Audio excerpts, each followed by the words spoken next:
Hi everyone, good morning. Thank you for being part of the webinar. And I think as people join in, they can continue. My name is Ankit.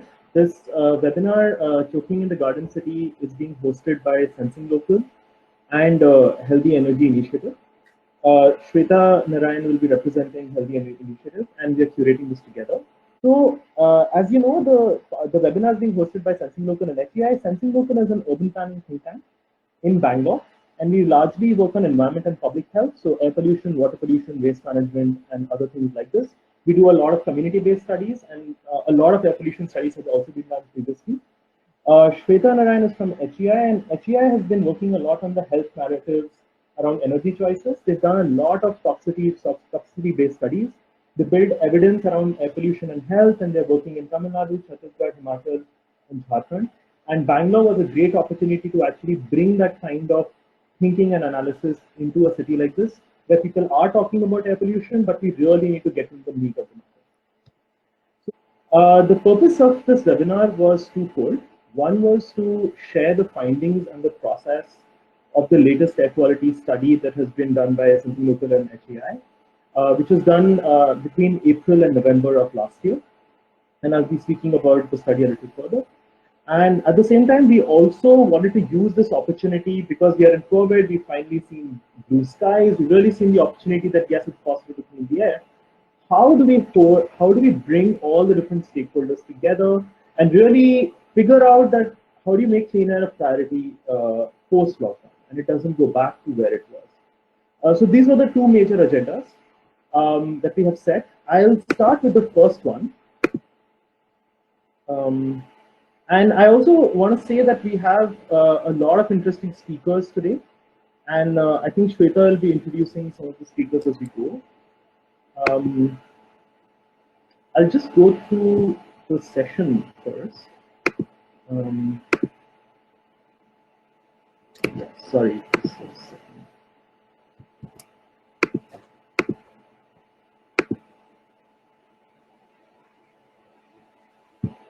Yeah, I guess you can see the screen.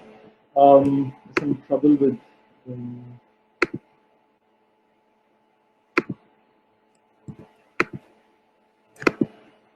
Okay, I'll start from here.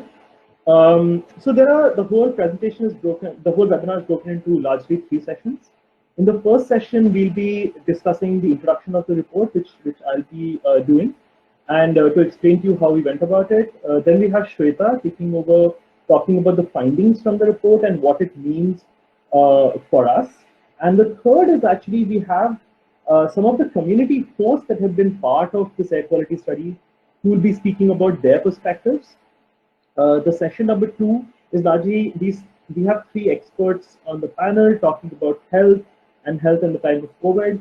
At the same time, also media and communication strategies, because as much as we have to solve air pollution from a technical standpoint and health perspective, it's also about how we communicate and perceptions of public.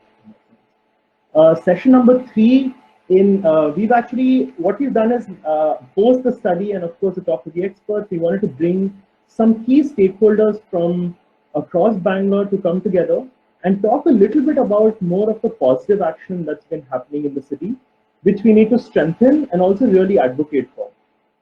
And we'll be talking about the cleaner action plan that has already been developed and some points around that.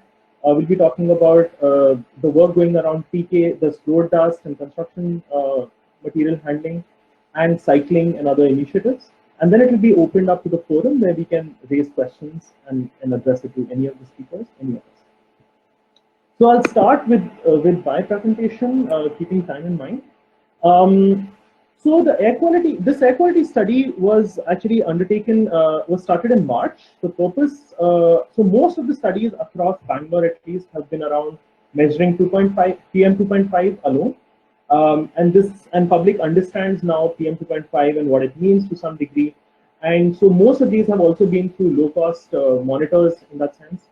And so as part of the collaboration between Sensing Local and HEI, HEI offered an instrument called Mini Volume Sampler, which I will be showing some images of, which some of you may be familiar with. What it does is actually, it tells us the composition of PM 2.5. So it's not just telling us how high PM2.5 is, but also what makes it up. So what are the kind of elements within this? And these, looking at these elements is important because one, it tells us leads into what kind of sources might be producing it. At the same time, some of these elements themselves tell us about what the health impact because of those elements. So if lead is high, it has a very serious effect. Unlike, let's say, silica or nickel or manganese, each of them have their own health impact. So this was actually an attempt to really understand at a slightly more local level, is land use, road typology, and other functions playing a role in determining air quality at a local level? So does air quality really differ? And then what are the constituents that make them change? So because the sources are different. Some areas have industry, some areas have a lot of domestic sources, other areas there are major roads, so there are different sources producing different kinds of pollution. How do we understand them so that we don't look at the city as a homogeneous entity, rather it's a heterogeneous entity? And often we need to advocate for certain strong measures in certain areas quite quickly and with urgency, rather than like waiting for larger city level strategies. So what we've also done is that there was a very thorough process used to look at where should we go around doing sampling. So there are 27 strategic sites that have been chosen where the sampling was done. The sampling was done for 24 hours. And basically these sites were chosen in order to represent the city as a whole. How do we look at different spatial typologies, different land use typologies, different sources, and then look at this network of sampling that was to be done, so that we more or less understand a comprehensive understanding of where the city is going. The third part, which I mean, the outcomes part is something that I also want to talk about. So we, of course, collected samples, got analyzed, but we've also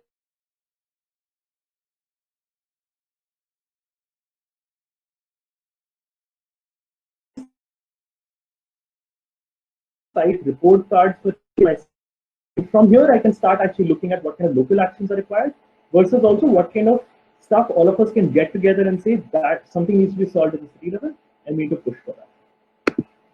So this is the instrument that I was talking about. It's the mini volume sampler. What you see here in this stall pipe, there are actually filters that have been put in it, the Teflon filters, and you get air getting sucked in, and then these particles are collected, and this was then sent for analysis.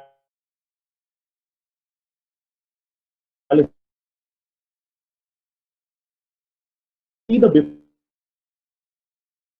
samples, is the worst and the lighter gray is less, because in some of these cases we had an aluminum smelter at least in one of the sites, and so the dust was actually light gray.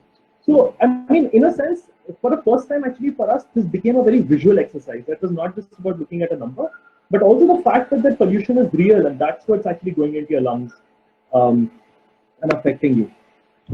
So there is actually a four-fold framework that we had deployed. I think I've mentioned it here for actually the site selection itself, which was geographic representation so that we cover all the city. Second is making sure we cover the different pollution types.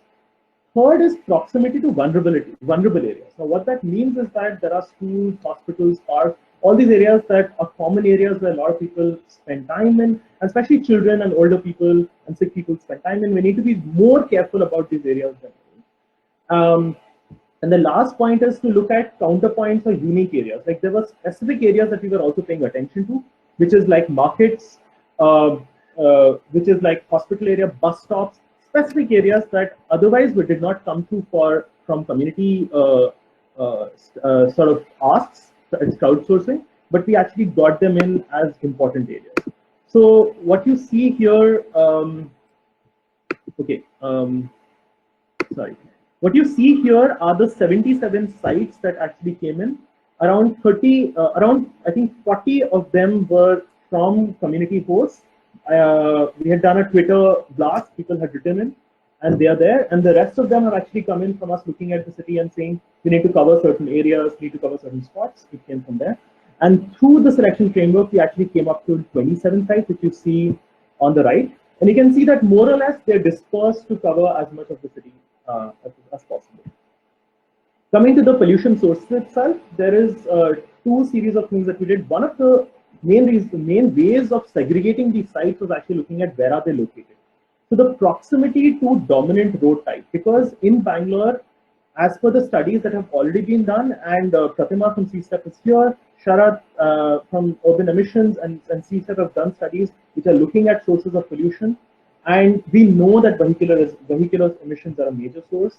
So one of the main ways of organizing these sites was actually looking at where are these sites located, are they highways, off a highway, and these are dominant road types. So that means is where we estimate most of the emissions coming from. So that's highway, major road, intermediate road, and of course off major road and off intermediate road as well. And you can see on the y-axis the distance from the site itself, and on the x-axis are the number of all these 77 sites, which are segregated as per type of road. And you can see these dots that are scattered, right? That's because some of them were really far, some of them are really close. And this was a way of actually understanding that, okay, do we have enough representation? The second aspect of the pollution sources is actually looking at what, so we drew a radius of 200 meters and 500 meters around each site. And we analyzed from the land use and on-site observations to say what are the kind of pollution sources we guesstimate to be there or know to be there. So industrial emissions, emissions from construction, destination traffic, that means basically that there are offices around this area, so people are coming there. Bus traffic, so are they on bus corridors, or bus corridors are near them. And largely goods vehicles. So there's commercial where we know that these heavy-duty vehicles are coming, lorries are coming, there are emissions from there. And so we kind of organize them and we try to calculate to see how many of them are fulfilling these mandates. And we also looked at vulnerability areas to see, okay, how many are near schools and colleges, how many are near hospitals, how many are parks. And this sample set that you see in the pie for 77 was also carried forth in the same way for 27. What we mean is that we try to not change the representation of the way we saw pollution sources coming through or the number of areas that were close to schools and hospitals. So what we did was finally we created a meta sort of analysis framework, which I'll show you. So we layered the sites which you see on the x-axis with the road proximity. What you see in green actually is, which you see here, is the distance that that have been often advocated in many Western studies, saying that from a highway, the vulnerability area is around 500 meters for dispersion. For major roads, around 150, and intermediate roads also around 100, 150. So that's the bandwidth which we know that pollution is definitely getting impacted at a very high level. After that, it disperses to some degree. We layered that with the pollution source at 200 meters. We layered that further with pollution at 500 meters, and further with areas that have vulnerable areas near them.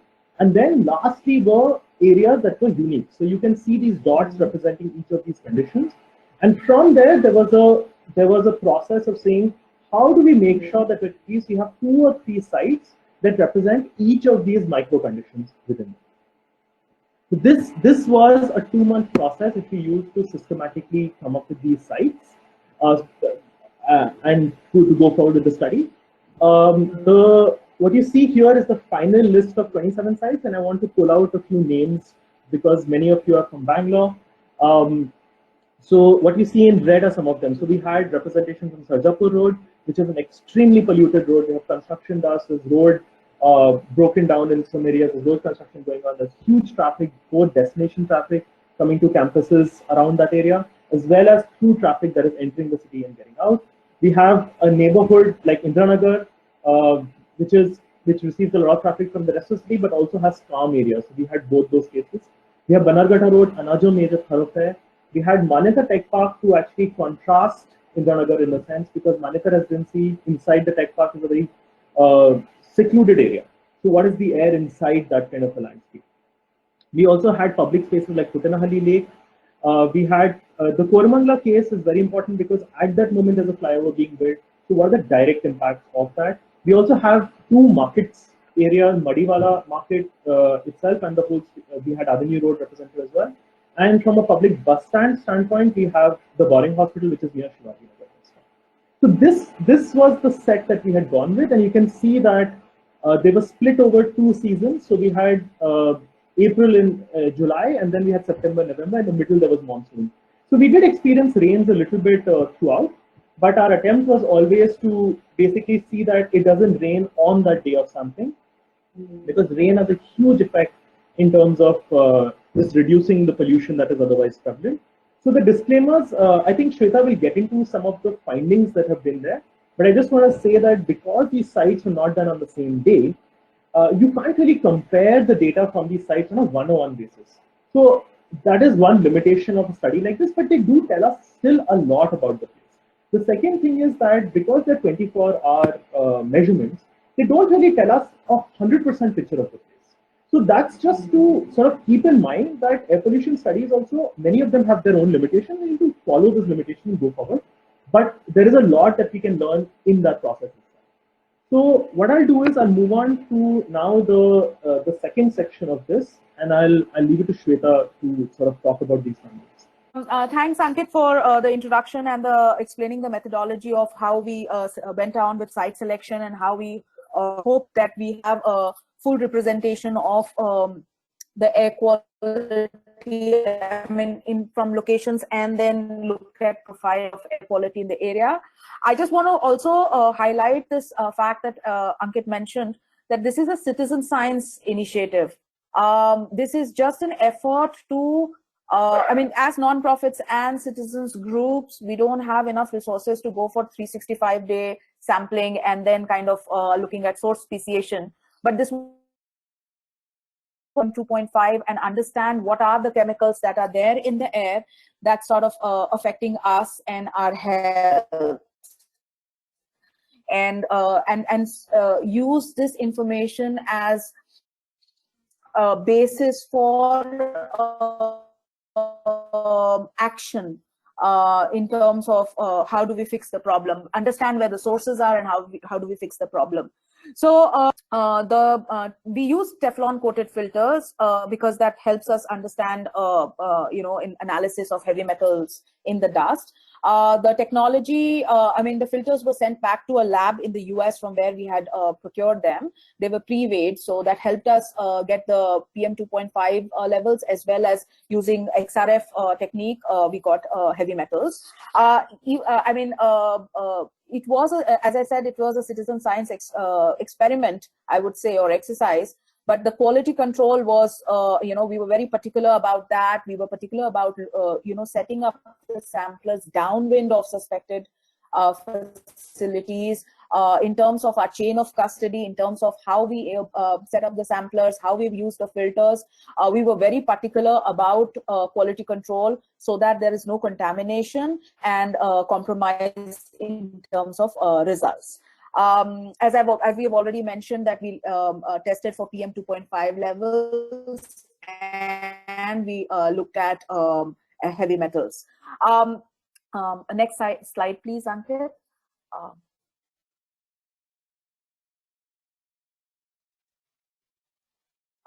So in terms of results, before we get into the nitty-gritties of the results, I also want to kind of make a point over there that we compare the findings with standards that were available around us. The Indian National Ambient Air Quality Standards were obviously the legal standards that we were trying to compare with. But given our exercise was also to look at health impacts of the chemical, the pollutants, PM 2.5 and heavy metals, we also went beyond the Indian standards to look at WHO standards. And in some cases, for some elements, there were no WHO standards also. So that's one part of the exercise, to look at different standards that are available before us, be it the Indian standards, the WHO standards, or US EPA standards, to get a sense of what the extent of the problem was.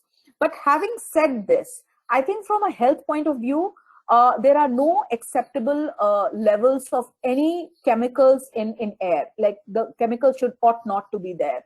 So while we were looking at legal standards to look at compliance issues, the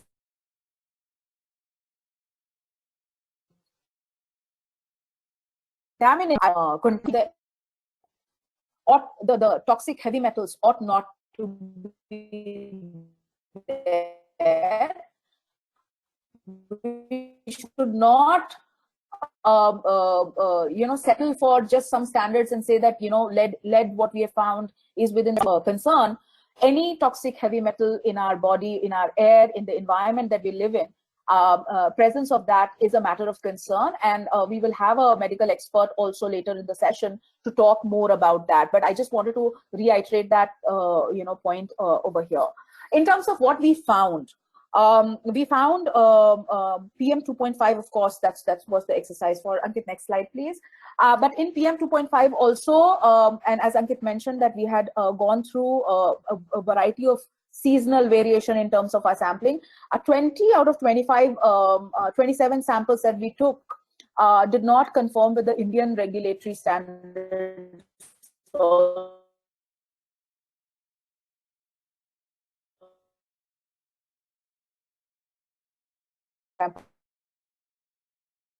Health-based testing micrographs conform to a health-based standard. So that was very clear that the air quality when it comes to PM 2.5 levels were extremely unhealthy in most of the cases. Then we also have found elements, toxic elements. We tested for about 38. So XRF technology basically helps to give you a complete profile of heavy metals available present in the dust, and we measured for about 38 different, out of which the chemicals of concern, the elements of concern for us, next slide, Ankit, were manganese, lead, nickel, and silica.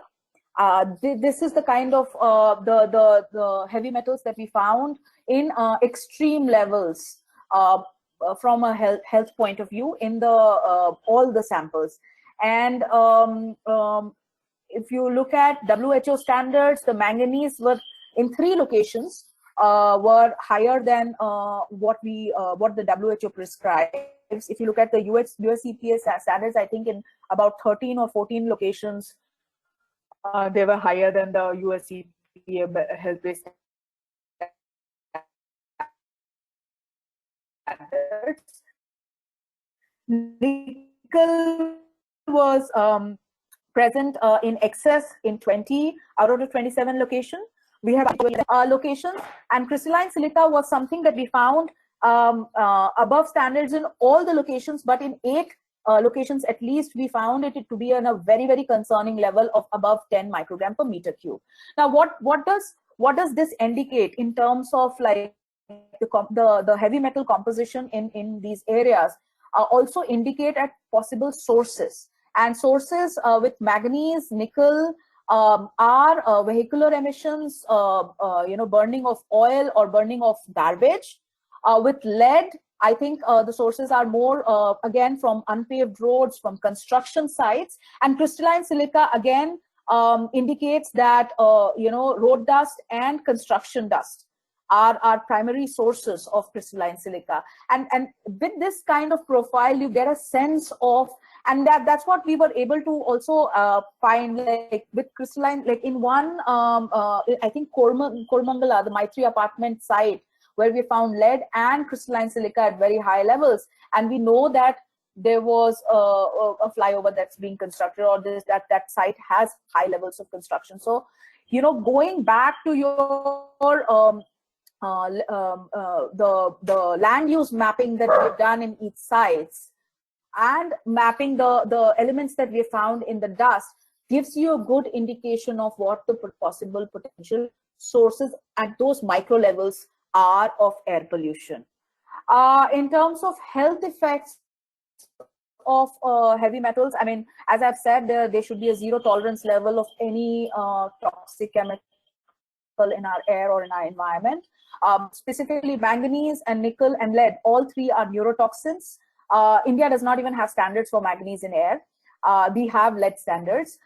Nickel is also a carcinogen. Next slide, Ankit, just sort of a visual representation of what health effects are. Silica in occupational exposure causes silicosis, which is a extremely hazardous disease. Most workers don't recover from, I mean, it's a terminal disease. But the fact that we had very high levels of silica there is good indication, and we have a medical expert, a senior pulmonologist with us, who would also talk about what his experience of among his patients are. But it's a good indication that there would be lung problems among the exposed population. So I think these are some of the, I mean, I just want to round up over here in terms of our findings. I just also want to mention one point that I came across this news article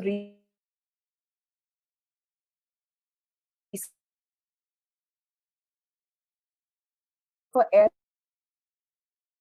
Bangalore, that is, this is of air problem, and we should not have them as solutions for air pollution problem.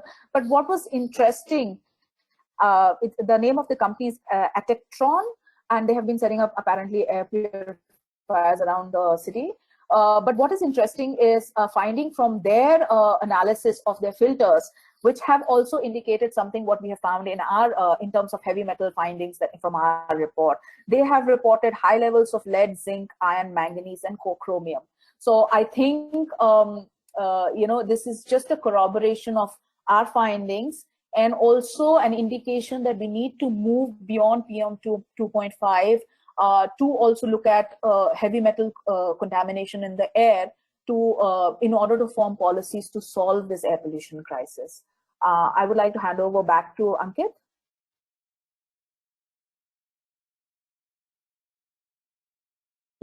Thank you so much, Shweta. So what we wanted to do in the third session was to actually open up some of these the slides actually from the host perspective as well. We have Anil who will be talking about the Haraluru case, which is actually the place which has received, where the highest levels of PM 2.5 were observed, and you can see manganese and nickel is extremely high. This is the kind of report card that you see on your, and in the slide is what has been created for every single place. We also have two other sort of cases, which is Victoria Road, which is again a very high vehicular pollution and not much else. The third is this case of Mysore Road, which I really want to get into in detail. Unfortunately, the host was not available to join, but I will be able to at least speak about it. So I would like to just invite Anil to just talk about a little bit on why this site was chosen and some characteristics that we observed, because Anil did the mentioning himself. Hey, thanks, Ankit. Am I audible? Yes, yes. Okay, perfect. So I live in an apartment complex that is right on the edge of Harloor Road and Sarjapur Road, very close to the Bengaluru police station. And this was done perhaps exactly a year ago in May. So the readings that were taken on I think in the beginning of May. And at the time, both Sarjapur Road as well as Harloor Road were dug up massively. And at the same time, certain patches of the road just had some gravel and sort of this cement-like, powder that was laid all over. And there was a fair bit of digging for the, water pipe laying for the Kaveri connection. So it was around the time of election. I think it was just after the election or just before the election. I'm not exactly sure. But there was a fair bit of digging up of the road. And what my observation has been is, I think, given that I'm also privy to a few other, installations, is one of the things that was advantageous for us was that we don't have a physical wall between the road and the apartment complex. It is a small sort of caged fence, and we were able to install the sampler very close to that, which then gave us access to keeping the device safe as well as very close to the road. There are also a couple of black spots where the local supermarket burns things like thermocol and plastic and whatever its dry waste is that doesn't get collected. That's a little further down. And to give you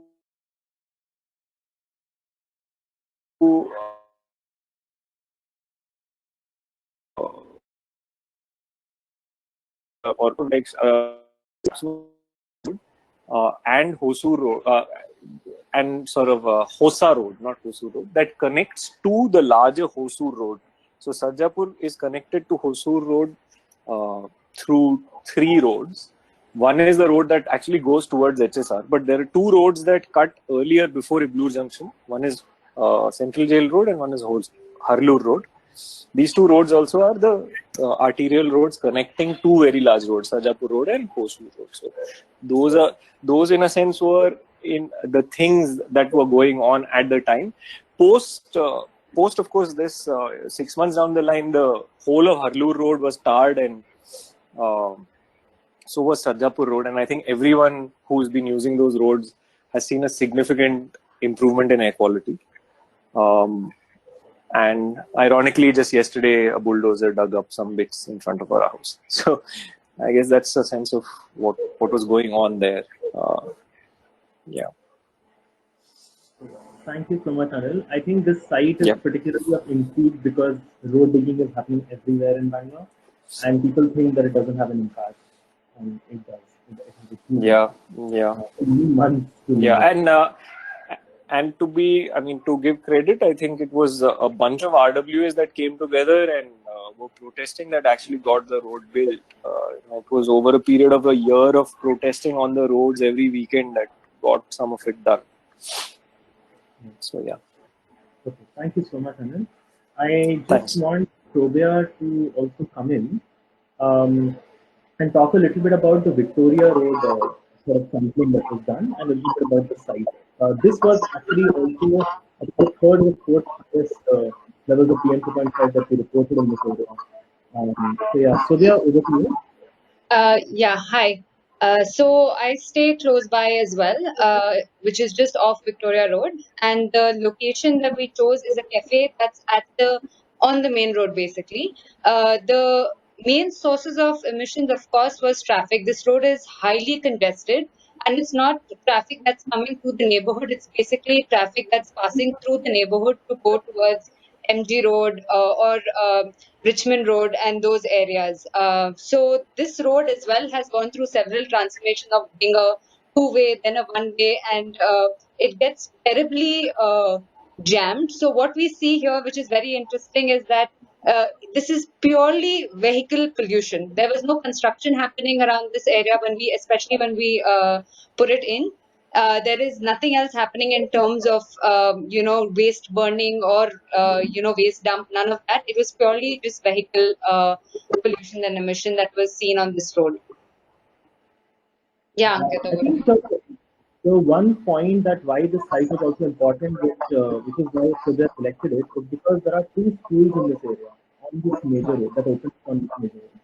And so, I mean, when you have these high levels, and this is not the first time we've analyzed this area, it's constantly high. And so we really have to wonder that what is it that we should be doing here, because it is a snowfall, and yet the levels are very high. There are 2 schools, there are hundreds of students that are getting out, using this area and breathing the air around it.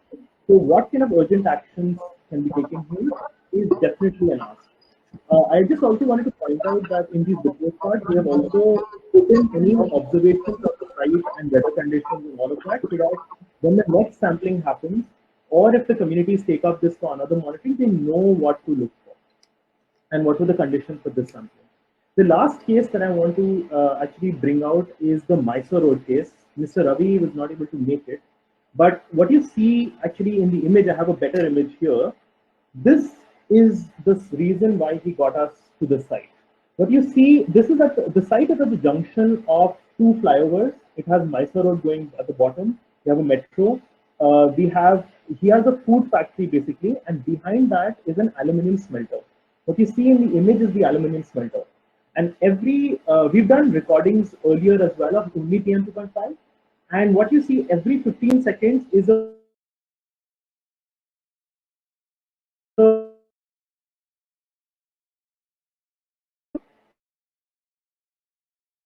comes after they eat, or they release it during holidays. So their functioning is also in such a way that, I mean, it takes place at all suspicious times. But it was almost unbreathable when we were trying to approach this and trying to set up the monitor. And yet what we see is that On that day, it rained a little bit and the winds were strong. And so what you see is that the data does not capture that kind of detail at all.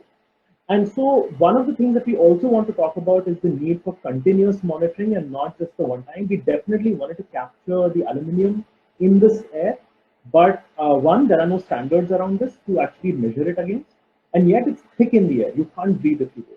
So this is something that for us to always be watchful of, is that we want actions to be taken, but what is the evidence that we need to collect around it for that to happen? But I just wanted to kind of highlight about this session. We have 3 expert speakers in this session, and this was more of a big picture overview in terms of air pollution, in terms of health and health impacts, especially in context of COVID, and if there is any connection between air pollution and health. And also we have one expert on communication to understand the ongoing communication narratives around air pollution, health, and policy action, and how do we frame our narrative from a city perspective in terms of speedy policy intervention. My first expert speaker today is actually, we have 2 Dr. Ravis. So Dr. Ravindra Mehta, who is a senior pulmonologist and consultant at Apollo Hospital. And he is going to, in depth talk about air pollution and health, the COVID vulnerability, and more than that, his experience as a medical practitioner from the city, what kind of trends he's seeing among his patients on the issue of air pollution and health. So, Dr. Mehta, the stage is all yours. If you would like to share the screen, or we already have your presentation, if you want us to share that, please let us know. I can try. Dr. Mehta, you are on mute.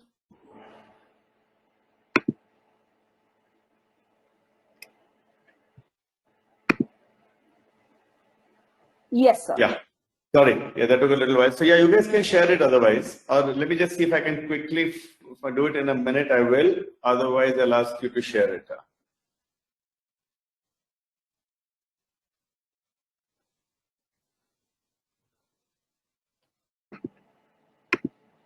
Okay, maybe you guys can just share it. Okay, just a second. We can see your screen. I know, I'm just trying to find the PPT quickly. Okay, here we go. We have it here. You can see my screen. We can start up from here. Yep. Yeah, we can see it. Yeah. Okay, you can see it and hear me too? Yes, absolutely. Okay, lovely. Well, thank you very much, Shweta, Ankit, and everybody. It's a pleasure to come on this webinar with you and take on an aspect which is so very important, but I think fairly marginalized when it comes to the COVID onslaught. And that's why I just titled this Air Pollution COVID, the Dance of the Devil. What is the background on this? We'll have just prepared a quick presentation with the data, and we'll talk of stuff without the quintessential PowerPoint tools. But this is what has come out there when you look at a review of literature out there. So indeed, people from COVID hit areas like Italy and China have been looking at this, and that's where they started to form associations. Now, obviously, it's so difficult in a period of 3 to 4 months to take something like pollution and then take something like COVID and put the two together. So these have been like indirect associations based on what is looked at by prevalences and incidences more than anything else. So the Italians, particularly in this study, which came out the earliest,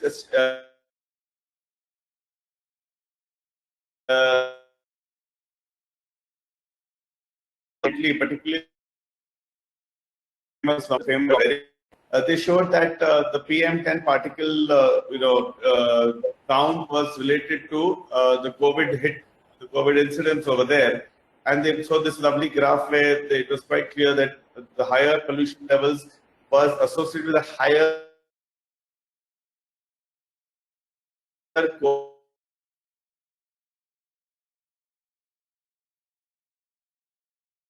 stage, which started as representative of what we are. And they said short-term exposure to air pollution and COVID infection, where again they looked at 6 major cities and they put down percentages. Anywhere from 2 to 7% was the increase in the COVID issues over there, cases over there, based on incremental levels of the PM and of course other things like nitric oxide and ozone layer and so on and so forth.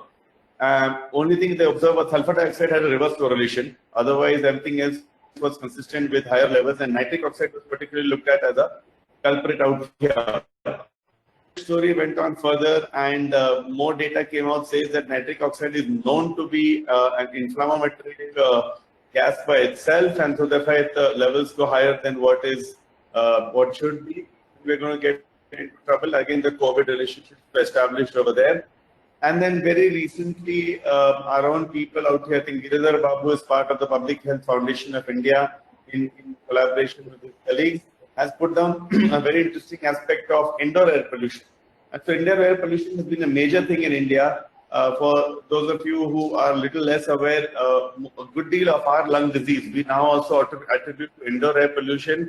The background is all these homes, especially in the north, and areas which don't have gas, which use high amounts of biomass fuel, wood, coal, and so on and so forth, which each one of our families saw. Our grandmothers definitely were exposed to all that. It still goes on in a major part of the world. And what they tried to say is that the lockdown got a very interesting aspect where people who are not exposed to indoor air pollution because they were working outside were compelled to stay in their tiny abodes with much higher exposure to indoor air pollution. And they raised a provocative issue that these people in slums and these deprived areas with cooking going on, with everybody at home, possibly could get a greater hit by COVID.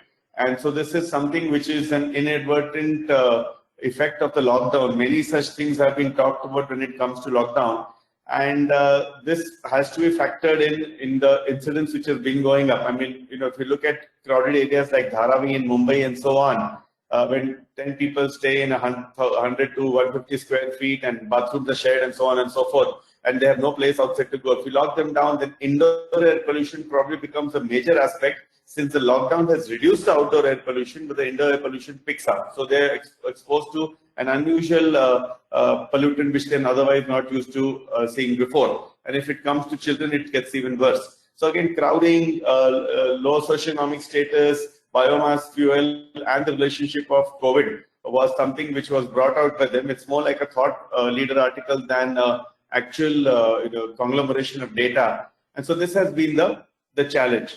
So overall, it comes down to the fact that yes, COVID is itself a horror. We have around 25,000 papers on COVID which have come out since the onslaught of COVID, and it's been a infodemic, as they call it, a mass of data. When it comes to pollution data has been extensively looked at. You guys have nicely outlined, and I congratulate you on a lovely study done with a lot of data, which is actually setting the stage for both concern and possible implementation. But then it comes down to the relationship between COVID and pollution. So what people have been trying to show is it's very difficult to look at the categories. But if you think logically, it's going to be that what is the impact on healthy people if you have exposed it, if you're there in pollution. So the pollution aspect showed that since the droplets, basically the virus droplets, which have been the concern of so many measures like social distancing and masks, hang around more. So the droplet actually, instead of falling down, can hang around more, and it becomes promoted to that word aerosol. And if there is aerosol exposure, even if you're healthy, if your if your aerosol exposure goes higher because of virus hanging around more in a viral situation, does that have the potential to increase your COVID, a chance of getting COVID? That is the concern which was brought about, and that is the postulated theory for higher COVID in these areas. The second is that pollutant areas, by definition, usually are very overcrowded. So overcrowding, along with the hit of pollution and the virus hanging around more, incrementally gives you a higher viral exposure than you would otherwise anticipate. So it's a cycle, and that's the dance of the devil when you have all these things coming together, and it's difficult to segregate the role of each one, but certainly additive and complementary factors are quite concerning. Then comes the actual medical part, that okay, fine, after all that, when the virus enters, what is the impact of pollution? So if you're still healthy, pollution itself has got a bad impact on your airways. The inflammation aspect of pollution is talked about. On the other hand, the COVID hit is also related to inflammation, if it's an upper airway or a lower airway inflammation. So when you have pollution adding on to COVID, will that lead to a greater chance of, first of all, fighting it, getting the hit of COVID lower down, which is what we worry about. Secondly, not being able to fight it off as well, or thirdly, having a longer course. And in that, if you ever have any virus longer than you should have, then you also become a potential spreader to others. So many interesting implications come up when you think of these things. The other things brought about in the medical arena is that the defenses, your immune system, these what's called macrophages, and the ability of the innate human immune system to fight off these viruses is also impaired because of pollutants and their consequent inflammation. So is that something which is also going to impact your clinical course? So your chances of getting it are higher, the chances of fighting it off are less, and the chances of the immune component of fighting it off is also less.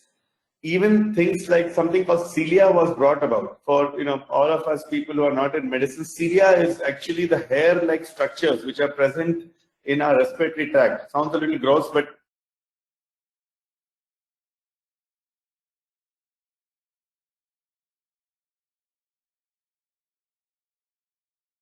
eating continually so that we can cough it. And again, pollution, inflammation, again, they impair the ciliary movement, which takes away a significant defense mechanism.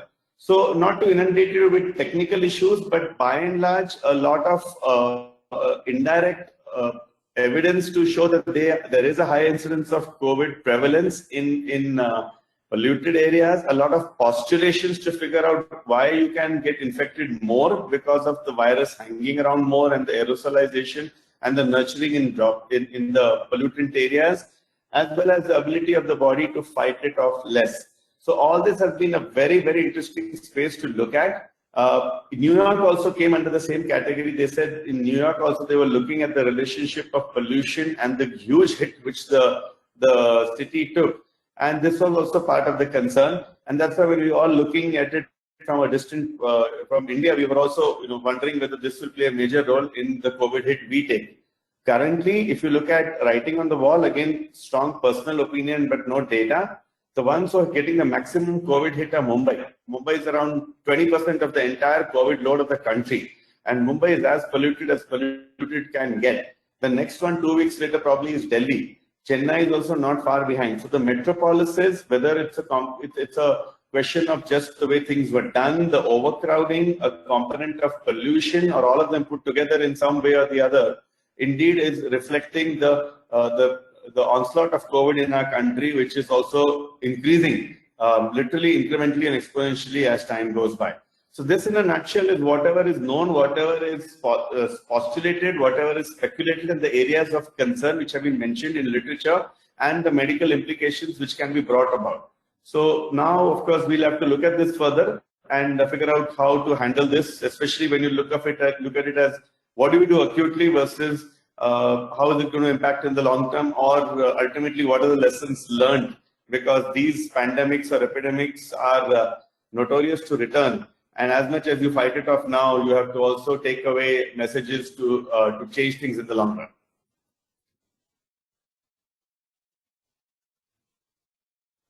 Thank you, Dr. Mehta. Yes, thank you so much, sir. This was quite an informative presentation. And I have, before we go into discussion, I would prefer if we have all the three experts sort of present so that there is a more rich conversation that follows. So, Dr. Khaiwal, we would like to know from you, what the COVID-19 lockdown impact has been on air quality, and what does it sort of inform in terms of our policy decision making going forward? Over to you, Dr. Khaiwal.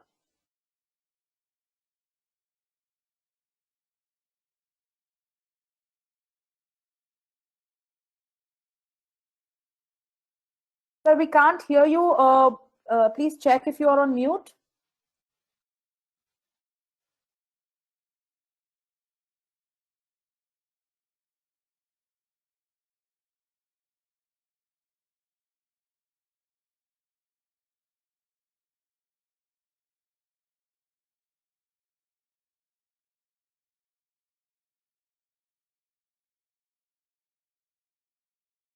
No, Ankit, is there a something So then that can we you can? mute? Yes, yes, yes, we can hear you now. Oh. Hello. Yeah, we can hear you now, sir. Hi, Sweta. Is my screen is visible? Yes, sir. Yes, sir. Okay. Good noon, everybody, and thank you for inviting us to deliver a talk here about COVID-19 lockdown and improving the air quality, basically. So my previous speaker has built a base that there are evidence that increasing means the air pollution where it was more, the impact of COVID-19 was also seen some association. Of course, our Harvard colleague and Chinese colleague, they are making point, and yes, there is association, and we need to identify that association so that we can make at least our future policies and pollution control measure more robust. So we know that the COVID-19 created an unprecedented situation, and as it was a aerosol borne, or you can say spreading through high-touch surfaces, created kind of a mass panic, and WHO also declared it as a pandemic. So there was a stringent measure which we have never seen, like complete lockdown. So in India, basically, it started somewhere in 22nd March and then continued. So this lockdown basically created a very different scenario, which we always expect that the air will be clean, water will be pure, and people will like to enjoy the blue sky. So this ecological experiment, how it affected the air quality of megacities, we will discuss in this. So what we have thought about, which I will basically conclude instead of going into the end, that this give us the opportunity that what is the contribution of natural versus anthropogenic emission. We can say that we controlled as much as possible the anthropogenic. Second, we will talk about the root of COVID-19 transmission and its impact on meteorology. So that is basically, if we talk about air pollution, has three major key components. One is emission, second is atmospheric reactivity, and meteorology. So based on these three phenomena, the air pollution buildup or emission profiling, that is mainly dependent. Now, talking about what we can take from COVID-19 pandemic and air pollution exposure and behavior change so that we can reduce exposure in near future. And that is, we will also discuss in briefly, means what are the learning strategies and that can be implemented to National Clean Air Program. So if I talk about, means what is the new knowledge we have gained through this? So here it is. These are the five, we can say mega cities. And you can see first 3 weeks we have chosen as a pre-lockdown period, and after that as a lockdown. The city are New Delhi, Chennai, Kolkata, Mumbai, and Hyderabad. PM 2.5 concentration decreased significantly, and simply owing it to the lockdown, I will not agree, but yes, as I said, meteorology that played a major role, because we have seen 2020 as a very unusual, because in north there is a rain we can observe almost after a few days. So we can say rain scavenging is also there. So this is very interesting that we observe a new baseline during the month of March, and or you can say early April, which was never seen. That is very true. Now, what we want to see means in terms of pollution is that that in Delhi it reduced the most, means 40%, above 40%, then Kolkata 36%, Mumbai 25%, and comparatively Chennai and Hyderabad, they saw lesser decrease in the air pollution. So why it is like this, basically this we are examining, but probably it depend on the localized emission sources, meteorology, and emission, I can say regional emission sources. So metrology I also highlighted. So these we need to analyze in detail so that they can fed into the national policy for air pollution reduction. Now this data was also compared during this period, basically from last 5 years, as we had opportunity to assess this data. So you can see that before the lockdown, there were some trend, but after the lockdown, we can say, yes, there is a significant, means in green color, I will suggest, you can have a look that, yes, there is a, first, there is a annual variability, yes, and then there is a significant, this among the annual variability, after the lockdown, the air pollution level decreased significantly. Now talking about from annual trend to diurnal trend, I will come back, that the air pollution was directly linked to the vehicular movement or the restriction period when the relaxation were given. So you could see that from 10 a.m. to 3 p.m. there is a high pollution emission. It is mainly because the restriction were given. Now you can see some of the time series analysis of this, which again shows that yes, there is a decreasing trend in the air pollution before and after, and there is an association with the meteorological parameter. So this is we are establishing through our data analysis. Again, using this was based on the embassy data, and we also analyzed the Center Pollution Control Board over 130 site data. And based on this, actually, we could see how the air pollution is varying according to the central, north, west, or IGP part of India. You could see from the picture that, yes, the air pollution has declined in some part, whereas in some part there is a plateau, and there is why it is not declined, we need to investigate with the local meteorology, atmospheric chemistry, and emission phenomena. Here you could see ozone concentration now, and I must say that ozone has been a very naughty pollutant, because we have 30 sites in Delhi, and we have seen some site there is a reduction and some site there is a increase. So this phenomena basically owed to the atmospheric reactivity. We know that we have seen a blue sky, and that could increase the solar flux, and that atmospheric reactivity could also be one of the reasons that ozone concentration increase at particular site, and depending on the availability of the precursor. And now you could see the all these criteria pollutant in this slide, means how they are varying and the percentage change over these region.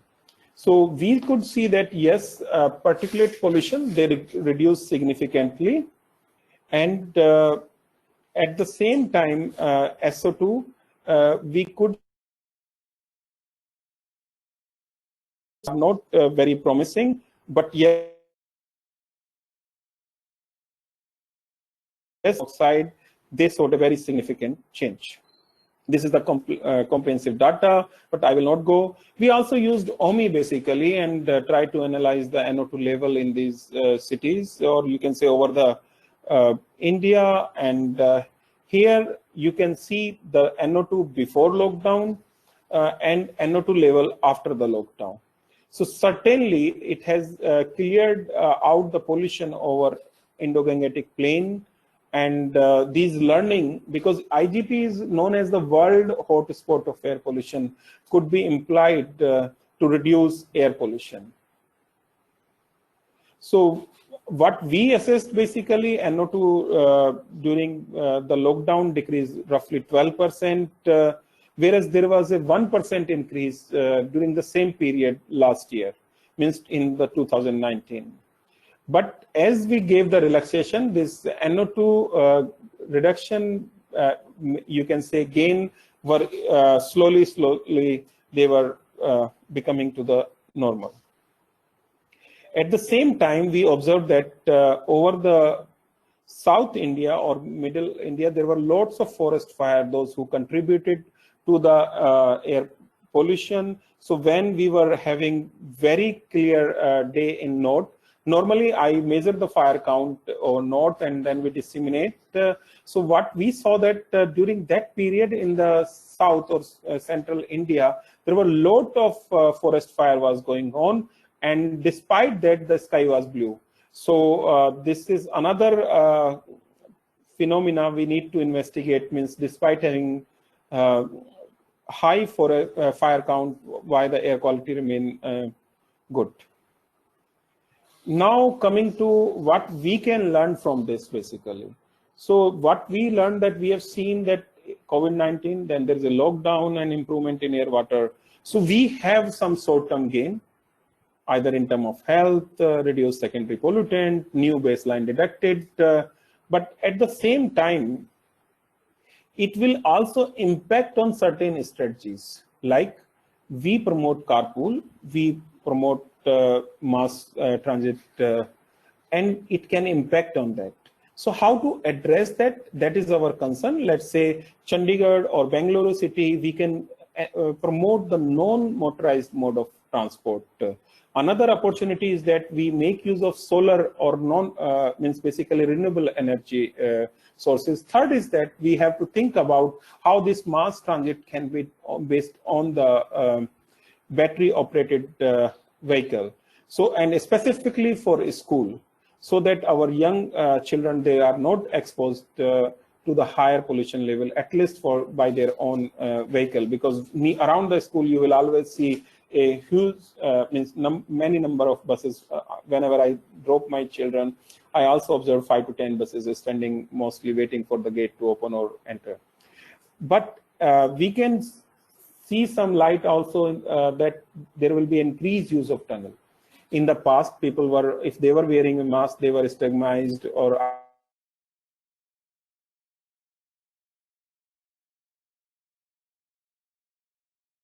the use of mask will be more. Of course, this should be the last strategy when we talk about air pollution reduction, but we could promote this to make some benefit. In terms of air pollution now, so what we can learn and how we can translate that into policy, basically we have now evidence. And we can really, because we cannot control the natural pollution, but we can now demonstrate so that yes, this is the anthropogenic emission, these are the source apportionment studies, which can be really useful to make evidence-based future policies. The data we are generating will also be used to feed our air pollution models, and our forecasting system can also be improved. Once we have a better forecasting system, we can develop upon the risk reduction and dissemination strategies, so that we can tell well in advance that air pollution is likely to increase and what precautionary measure for a vulnerable population need to be taken. This is last slide of my presentation. Basically, the COVID-19 pandemic have social, physical, and behavioral changes, and we need to transform these into new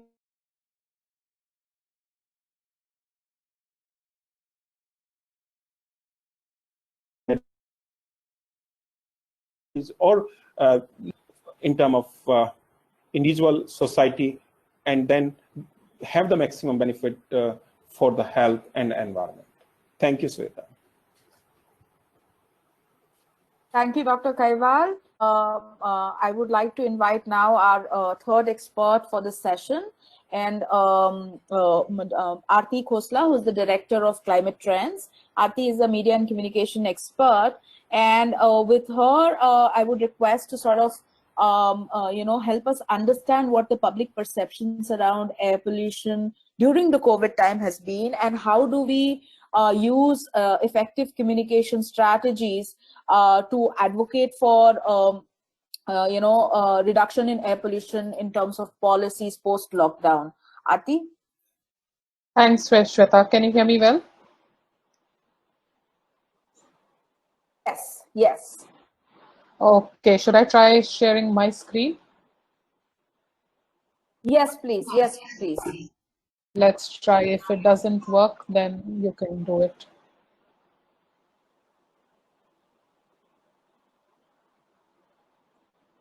Can you all see this? No, Ankit, can you help us out here? Oh, yes, yes, we can see Yeah, it. it's visible. Yes. Okay, let's keep going, and thanks very much for having me on this webinar. Some of the presentations before me have all been quite explanatory and, just hitting the nail on the head, especially what Dr. Mehta said and Professor Kaiwal just now. I would not tend to be repetitive, but maybe I will talk about some of the observations that we've had in terms of figuring out how the public discourse has been in the last 2 months and how media has been reporting about the lockdown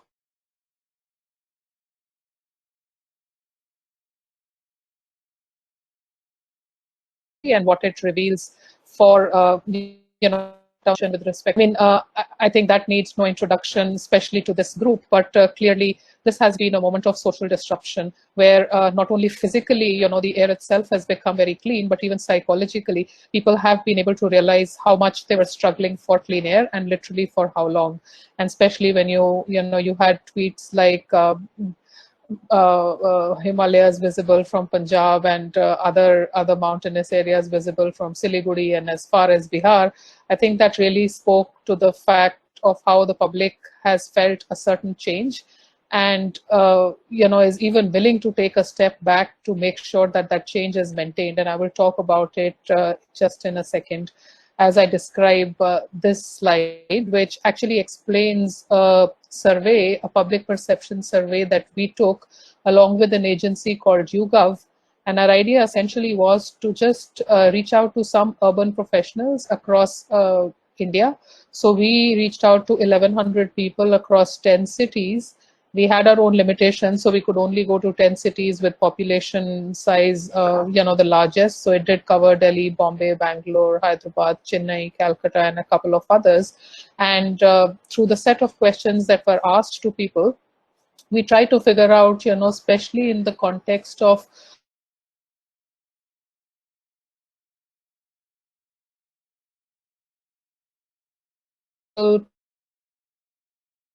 change, how much people are feeling and thinking. You see people answered about. So very interestingly, while it is a moment of crisis and all of that, 6 out of 10 people said that they like to be at home and the benefits that they are getting from the lockdown simply because they feel that they can spend more time with family. It's not of direct concern to this webinar, but I think for us it was also a thing that as we talk about the world living in parallel crises, it's also the emotional connect that is important to draw, especially from the point of view of psychology and how people see their emotional setup. Anyway, there was a large percentage of people, and there were questions around. And since they were urban professionals, there were questions specifically around, are people willing to work from home in future if that gives environmental benefits, and what kind of environmental benefits people think can come when cities are clean. So almost 80% of people said that this will make air quality better, and if this makes the air quality better, then they're willing to take that step. And interestingly, if you look how people felt the impact of air quality, and there are many surveys that are going around these days. I attended one yesterday which said that 70% of Delhiites don't know what is air quality index. That does not surprise me because air quality index as a jargon people might not understand.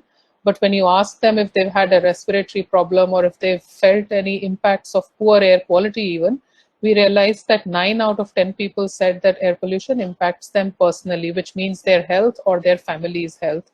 So, this for us was quite a revealing finding that pretty much the lockdown is more like a real life experiment, not only to figure out what is the air quality levels in the lockdown, but also to see how people see this and then maybe use this as a nudge to the policymakers to say that if the public is willing to take a step back, this is what it should mean. Because I think we are already at a point, as Dr. Kaiwal showed, that as the lockdown is being eased, again, we have NOx coming back at the same level. Again, PM 2.5 in Delhi is nearly at the same level. So clearly, however we will define the normal or the new normal, things will be back to where they were for lack of any further action on this. Just a little more about the Bangalore survey. Our sample size for Bangalore wasn't very large. I think it was 250 people or so, fairly small, I must admit. But again, you see a very high percentage of respondents actually responding on how they feel they're personally impacted by air pollution.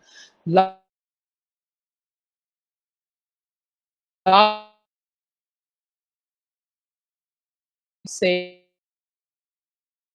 that they prefer to work short, said that they would like to work from home, might also be because, and Hyderabad had the same results nearly, and maybe this was because of a large number of people working in the tech space, and people still feel that without impacting their output and their productivity, they can continue to work from home, and it will give practical benefits like saving time and money.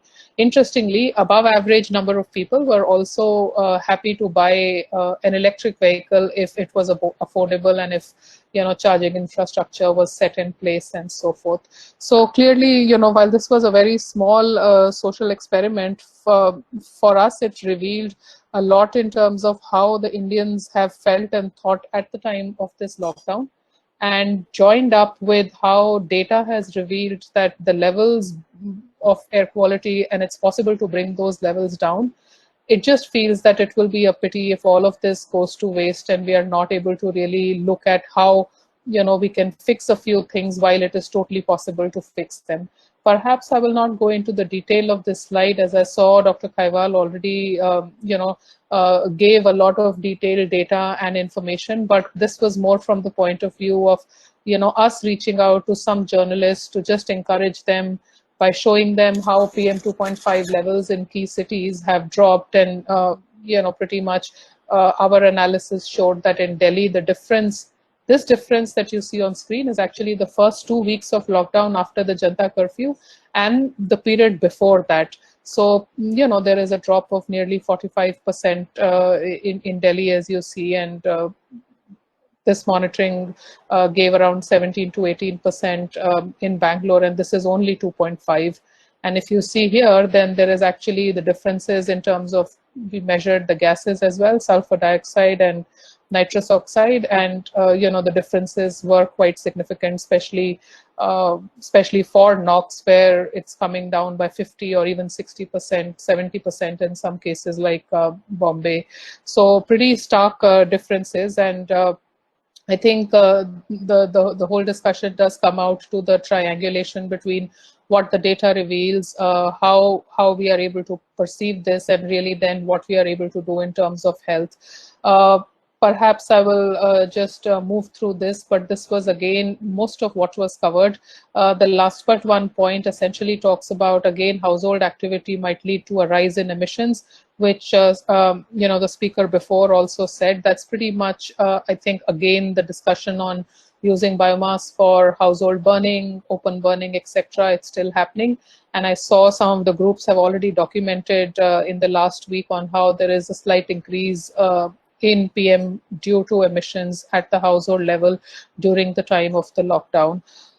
Well, I think the bottom line for us is that all of this has revealed that once the emissions are in the atmosphere, cleaning them is a much difficult task, and therefore the message does remain that it's important to manage the emissions at source to be able to tackle the crisis, which is quite unlike then just dealing with them after you have made the impact. Shweta, would you want me to talk about just a very broad green stimulus theoretical thing, or perhaps maybe we can do it in the discussion? Should it's I? Up to you. Okay, if I have 2-3 minutes, then I don't mind touching on it. Correct. Yes, please. Right. Well, I wanted to talk about this also a little bit. I know the doctors before have alluded to it, and Dr. Mehta gave a very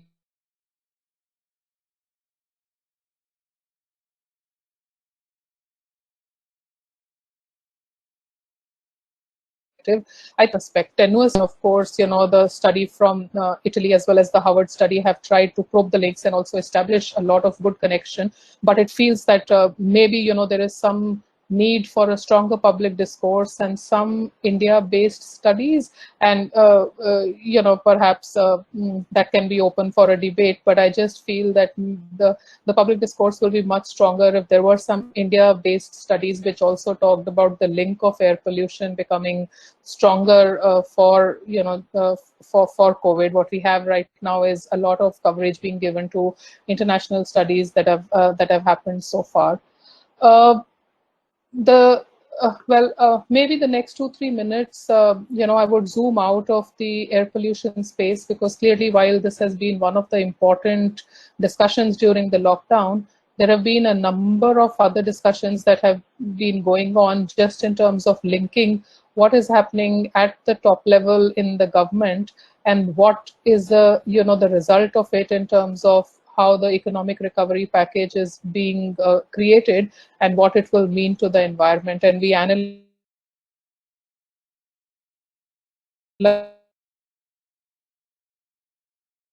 of the ideas around it, and certainly, one very obvious is green or whether it is brown. I mean, it's a very detailed process to go into analyzing each and every recovery initiative or policy reform that the government is undertaking, but it is pretty clear that the Indian recovery package is quite brown and very less green at this point in time. And there are things in it like opening up further blocks for coal mining, giving a bailout to the power sector with 90,000 crores without checking, how that money will be utilized, and several other things which count for, of course, there are things for the migrants and the micro and the small and medium enterprise. I'm not getting into that, but I'm looking at more on the policy reform side of things, where it looks like it's not that green after all. I can share the slides later, but this is just to show the amount of fund or money that has been poured in by different countries in response to the pandemic situation. And you can see that, of course, there are a lot of other countries like US, Germany, UK, Japan, Italy, who have pumped in a lot of money. But given India's own size of GDP, at least, the general perception is that India has also cobbled together some of the ongoing initiatives, put them as a recovery package, and put some fresh money out there to at least have some representation of a sort of a fiscal response to the coronavirus. But there is an agency called Vivid Economics. It's UK based, and they had analyzed the score, like they had put scores on how each country is putting their recovery packages and whether their recovery packages are counting for measures which can be counted as green or brown. So green will typically mean if you bail out a car company, you ask them to put further models of EVs. If you bail out a power company, you ask them to focus more on renewable energy and not coal-based power. If you bail out aviation, then you ask them to also make sure that their technology is such that aviation is contributing less to emissions, and all of such things which in general contribute to sustainability. I mean, India is not faring well, but the worry is that not many of the countries are faring well. If you see, then apart from UK and France and now actually Germany, this is 2 weeks old, and Germany now has a big stimulus, which is quite green in a way. And I think Germany will come quite on top, but all the other countries are really just in absolute terms continuing with business as usual, continuing with funding the traditional sectors and going ahead with what they had thought was bailout to, traditional oil, gas, power companies and so forth, which is a slightly worrying trend. In the interest of time, I will move on with this. This is more on the finance side of how, even in the pandemic, money is being put into in which cause. And clearly you can make out that 2/3 of the money is literally going into non-environment relevant activities, and pretty much, 1/3 will go into industry, manufacturing, energy and transportation, which we think is actually going to contribute to a long-term sustainability point of view. And the worry here is that while, at a hyperlocal level, it is necessary and possible to keep talking about mitigation of air pollution, sometimes if the links are not made at, the at the level of what the central government is doing, then it becomes all the more hard. I will just stop by at this slide, which I thought was interesting. A survey was done by Financial Times and Capgemini, I think, which shows that after China,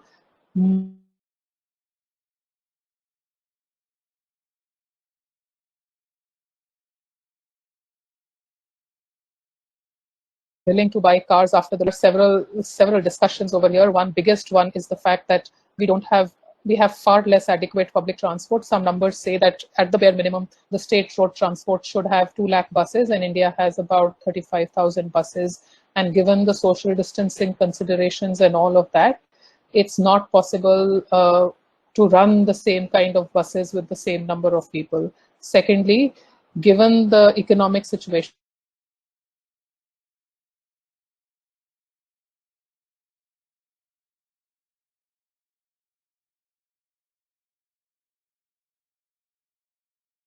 necessary is not a choice to use public transport, lead to some misleading thinking that while it is possible that in absolute numbers, maybe XX Indians would like to buy cars simply because people have the money and will go for it, and with all the aspirational value of it, even then, I don't think that even in the realm of things like air pollution management and all of that, it's possible to just give a push to transportation by pushing private vehicles, even if they are EVs. So really, the case for, I think, public transportation is a big one, and making that clean, even if that can be one of the good outcomes of how the recovery happens from COVID. I feel that would have been a good one for air quality. I am happy to share the slides later because I rushed through some of them. I will pause. Thank you so much, Aarti. And I think with this session, we have sort of a very rich overview of the scenario when it comes to air pollution and COVID, the impact that lockdown has had on air quality, the health considerations, not just from the COVID pandemic, but also with changing air quality, and policies that have been in place, what ought to be done in terms for a healthy recovery vis-a-vis what's ongoing, and space for citizens and local communities to sort of intervene to influence that at a local and a national level policy. So this has been a very, very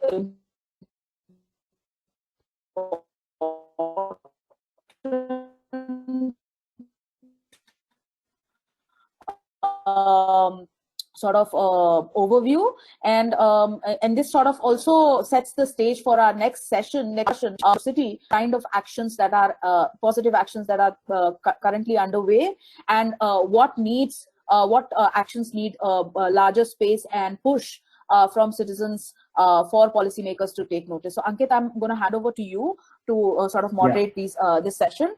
And I would also request our experts from the second session, if they can stay back if there are question answers. So the third and the last part of this webinar was actually trying to see now what does all of this mean for Bangalore, and how can, there are many actors in Bangalore that are working towards improving air quality, often in fragmented ways. And we wanted to bring some of these actors together.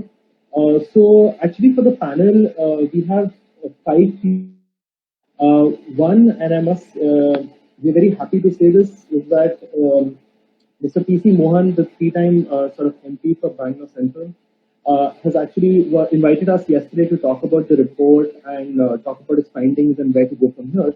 So he'll be joining us for a few minutes towards the end of this panel. And he has shared some thoughts as well that he would like to endorse some positive actions, and I'll leave that towards the end. We have Dr. Pratima Singh, who will be actually giving us slightly larger overview of the Bangalore concerns, and she's a scientist and a researcher herself and has been deeply working with air pollution for a very long time. So she'll just give us the larger setting of air pollution, and also is there any thoughts around concrete actions. We have Sobia Rafiq from Sensing Local. She'll be weighing in on actually, so there are 3 basic, sources of pollution that have also come out through the study: vehicular emissions, road dust, construction, and leaf burning is an issue, but at that time it was not that big an issue, and there's background industrial. emissions. So Sophia will be covering actually three major aspects. One is road dust, which remains a dominant issue. Construction and demolition debris, which contributes a lot to road dust and other emissions, is not being handled. And I may cover some part of the deep burning issue as well. And then we have Satya Sankaran, who is the bicycle mayor of Bangalore. I'm very happy to have him because he's doing a lot of stuff right now post-COVID, push for cycling, and we'll be talking about the work they are doing.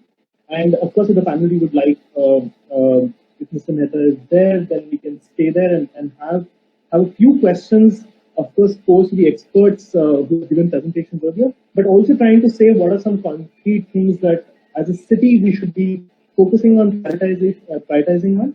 I think as Shweta has said before, the goal here has been to really keep citizens at the center of change and not try to do this again at this high level approach. And so, like the study has been a citizen science experiment, the idea is to also take back some of this sort of these point back citizens and actually include them in this process of how the second version of the city needs to be, how we push for sustainable transport, sustainable measures, and not lead to the same situation that we had before. So, I would like to hand this over to Dr. Sharma. Are you able to share your screen? So that you could give her access.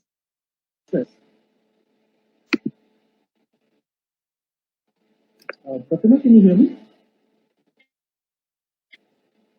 Okay, great. I think so. So I'll hand it over to you.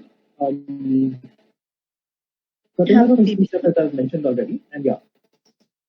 So I'll hand it over. Thank you. Ankit. Can you hear me? Yes, we can hear you. We can hear you. Yeah, I don't have a PPT to share, so I'm just going to talk. Hello, everyone. This is Pratima. I'm going to switch my video because there's a power cut and I'm using my hotspot. So I'm going to just speak, okay? If that's fine. Yes, absolutely. Yeah, hi. So, yes, thank you for sharing such a nice study by Sensing Local and HEI, which gives a sneak peek into the various pollutant levels in Bangalore city. As pointed out by Professor Dewal, that meteorological parameters do play an important role, and that's the reason we need to do sampling at various locations. Even at one location, we need to carry out seasonal variations. There is one source that is completely impacted, other sources also. So that was a few of the sectors that were highlighted in the are very true for Bangalore city: transportation, road construction activities, and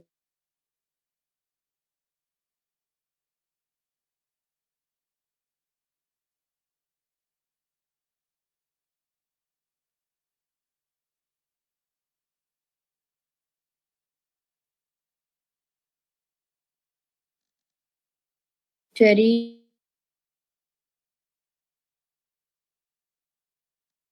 within every sector that's contributing to the pollution load. Along with that, we are also carrying out source apportionment studies, which is carried out with the help of Karnataka State Pollution Control Board. We are using their monitoring devices placed at 15 locations in Bangalore. We have carried out seasonal 3-season sample analysis, and the samples are being analyzed at IIT Kanpur. So we will be publishing the report in the month of October, and we'll share it with everyone. So just to give a few highlights from the study that we have carried out, the transportation and road dust comes out to be the major chunk in the total as suggested by the Sensing Local and HEI studies as well. So the total share from transportation and road dust for PM 2.5 comes out to be around 64%, which is huge.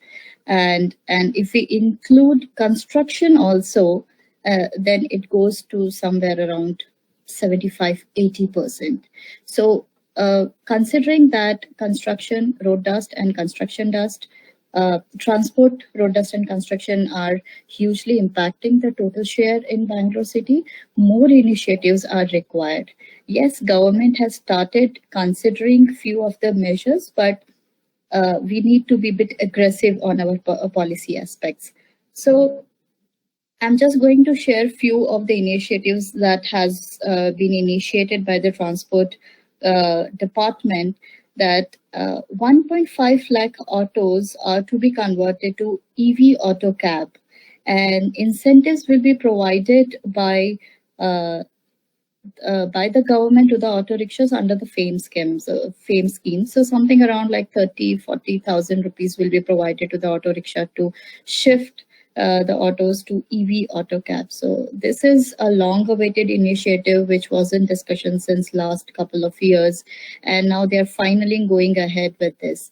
Apart from this, Transport Department has also urged the multinational companies to convert their fleet, which uses buses, mini buses, to ferry their employees from office to home, to convert to EV. So they are asking that at least 20% of the fleet needs to be converted to EV. So which is a huge move looking at the present transportation scenario. In our study, we found out that heavy commercial vehicles, they contribute only 1.8% to the total count of vehicles. However, they contribute hugely to the emission load. They contribute around 57%. That's huge. And there are many vehicles under the government, various government departments, like the solid dumpers, tractors, trailers, which are being used in to carry the solid waste around the city, or the construction materials. They also contribute hugely to the total emission load. So if we definitely want to bring down the emission, this is the category of the vehicles we definitely want to focus right now. Another category is the cabs, especially the cars which run on diesel. Their share in Bangalore is around 14 to 15%.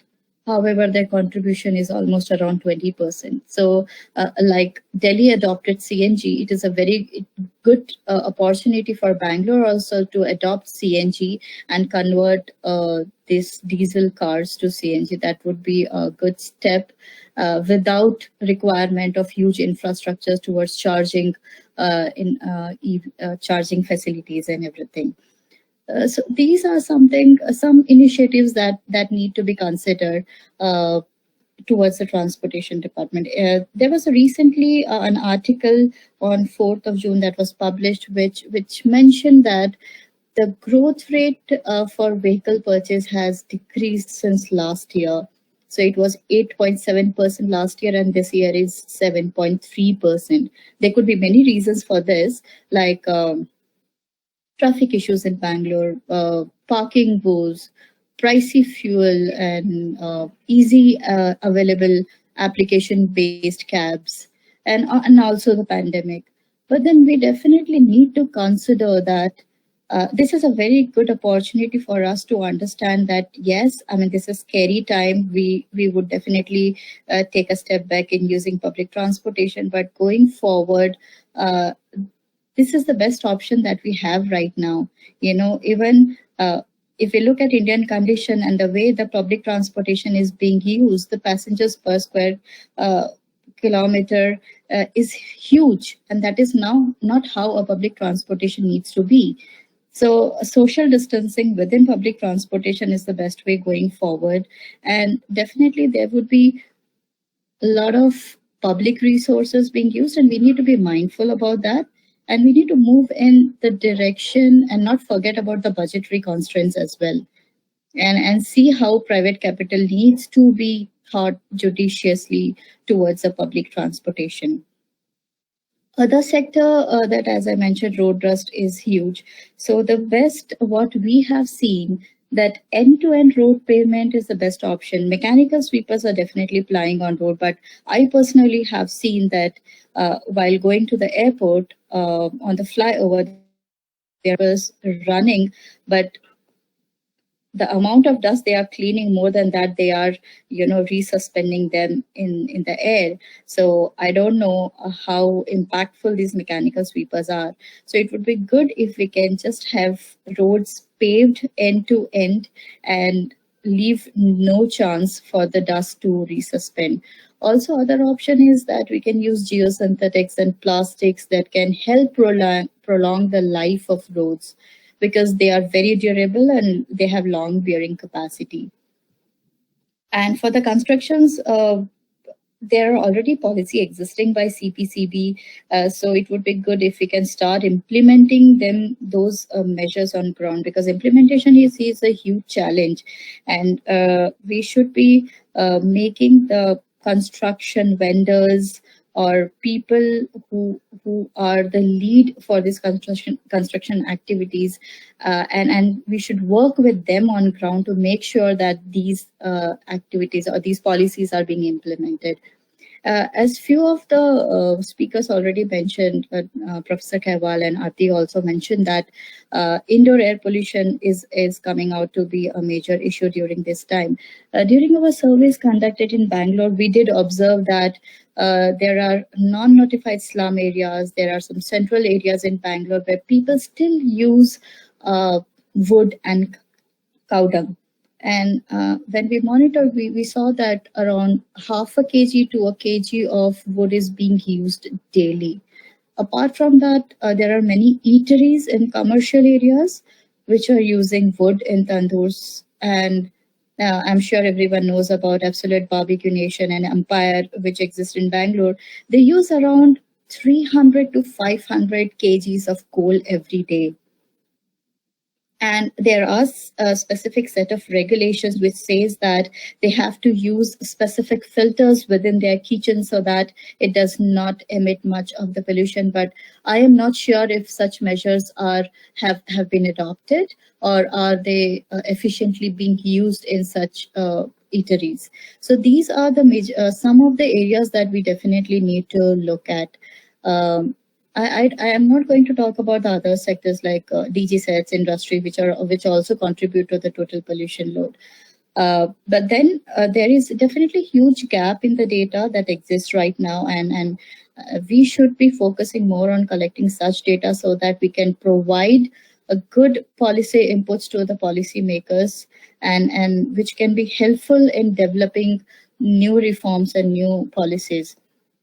Another thing that I would want to talk about is creating awareness among the citizen group.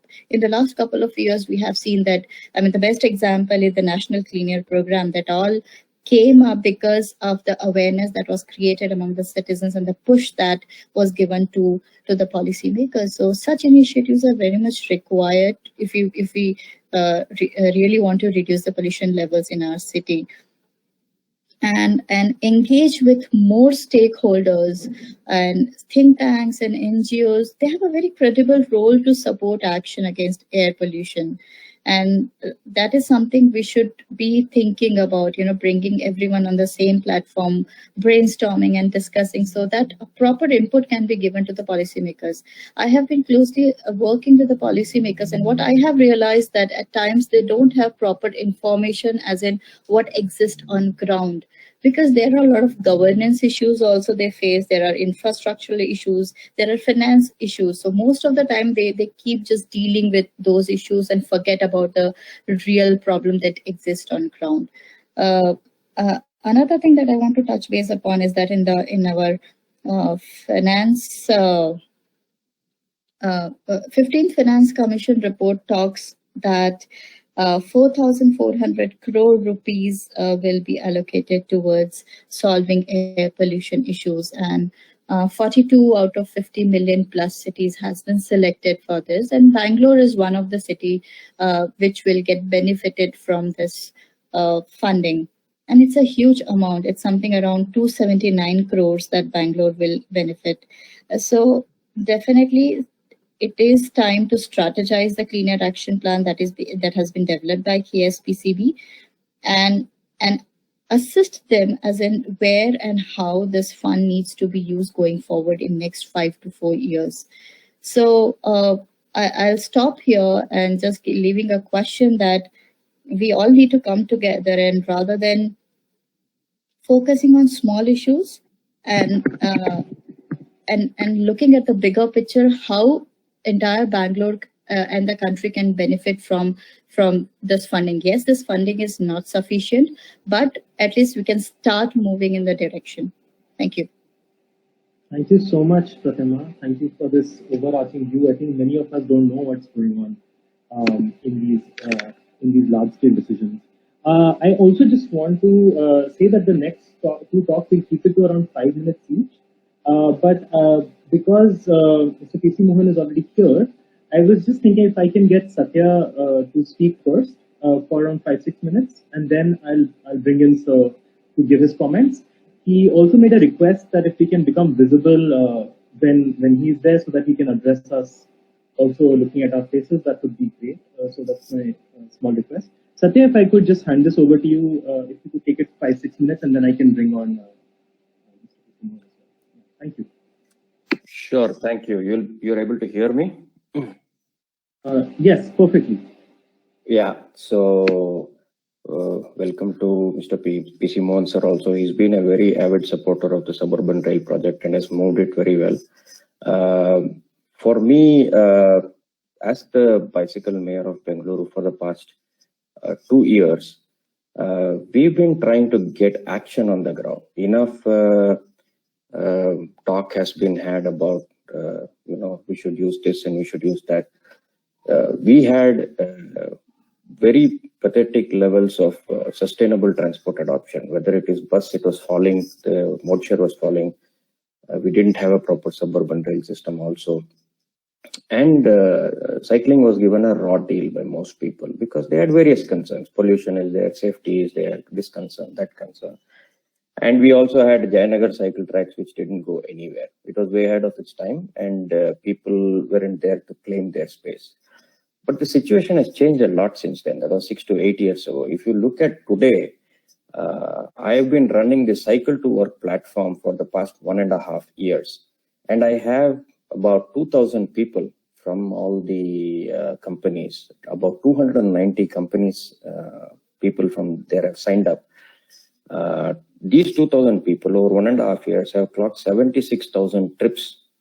And this 2,000 is only 10% of the actual number of people who cycle.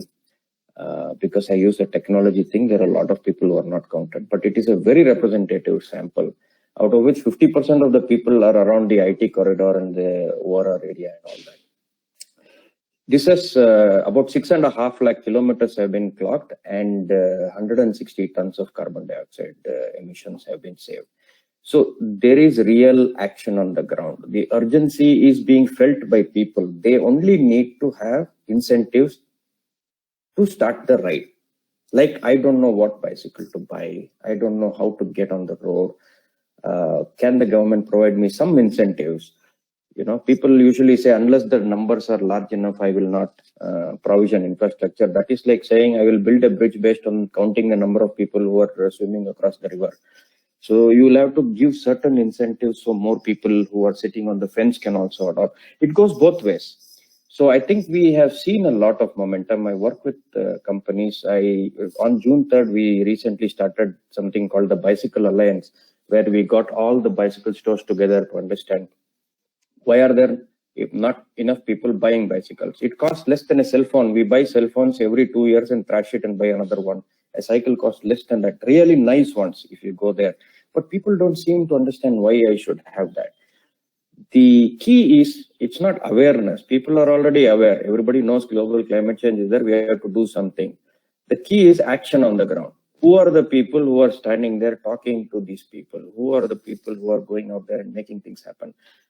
Yesterday, the Ministry of Housing and Urban Affairs, they released a notification which said that during these post-COVID times, prioritize NMT along with the other things, because public transport will still have a reduced adoption for quite some time now.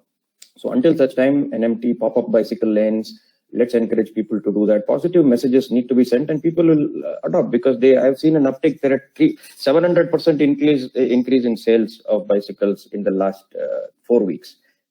It might plateau out after a time, but the curve is going out. This alliance will start putting out monthly numbers now, week on week. How are we? How many people? The vision we have is 1 crore bicycles. Every person should have a bicycle in the house. There is no excuse why any of you on this conference shouldn't be having a bicycle in the house. If you have a cell phone in the house, you should have one in the house. Then you have the ability to lay your hands on a bike every time you step out. It's a grocery, let me go. It's a commute, let me go. Fitness will come, everything will come. So for me, the key is, one of the asks from the people is to say that 40 cities across the globe, let me say, have made moves to encourage NMT. UK is putting 2 billion pounds. Paris is putting 650 kilometers of bicycle lanes. People might think, why bicycle will not solve all our air pollution issues? No, I'm not saying 100% will be on bicycle. There'll be a 20% mode share, which will be on a bicycle at some point in time. Plus, you saw that the previous speaker was saying 64% of the emission includes road dust and transportation, of which 40% might be transportation as per various studies. So in urban areas, transportation is a big component. It is a very visible component. If you're able to adopt a bicycle, it changes your mindset also. It gets you into sustainability. So use that as a tool to make people believe in sustainability also. And when they take that step, they'll start doing the other things you want them to do. They'll start segregating garbage. They'll start saving water. All that also builds in when you use this as a symbol or a signaling to the people. I think it has tremendous potential in altering the mindset. It is a very visible symbol on the road every day, which you might do something in the house and you might feel nobody sees, nobody understands. My cycle to work leaderboard, the companies are competing for space. How many bicyclists do I put on the road? Yesterday, with the Orca members are saying, tell us what we can do. So I think their support is required right now. The time is right. You have seen all the clean air. We have to hold on to the gains and do an economic recovery. We are looking at, if you look at 1 crore bicycles in Bangalore, at an average cost of 10,000 per bicycle, we are talking about 10,000 crores in one city alone. If you scale that to 10 cities, there's a huge economy that we can look at. And it is a very sustainable mode as well. So it speaks economics, it speaks environmentalism, it speaks of mindset change. And it is very important, I will conclude by saying that it also is a responsibility right now of the government to address this market failure. Roads are congested. March 20, our June should not look like March. That old normal, it should not be. Every time in the past, we have been saying we have to do this, we have to do that. Now we have an opportunity. Why should we let it go? We can't hold on to 100% of the gains. How much can we hold on? 20%, 30, 40%? We have to act to hold on to some gains, and the people also have to act. And I'd request the government also to say, in this market failure scenario, when congested roads start subtracting equity from some people, it's important to step in and equalize the benefits to the class who are already cycling and who are willing to cycle. Provide some cycle lanes quickly. We'll be the first in the world if we do this in Bangalore. I'm trying to talk to some of the bureaucrats to say, please see the feasibility. They are doing it. I would request the MPs are also to support. Come and ride with us and tell the people, give a nice message, and please support from the back end. We will do all the hard work. We just have to stand there and support, and that will be very useful for us. I'll conclude with that and take questions later if you have any. Thank you so much. Thank you so much, Satya. I'm sure there'll be questions. I would also like to just bring on Mr. PC Mohan if you're here. Shaman, can we have you on? Shaman, can you hear us? Sorry, just a second.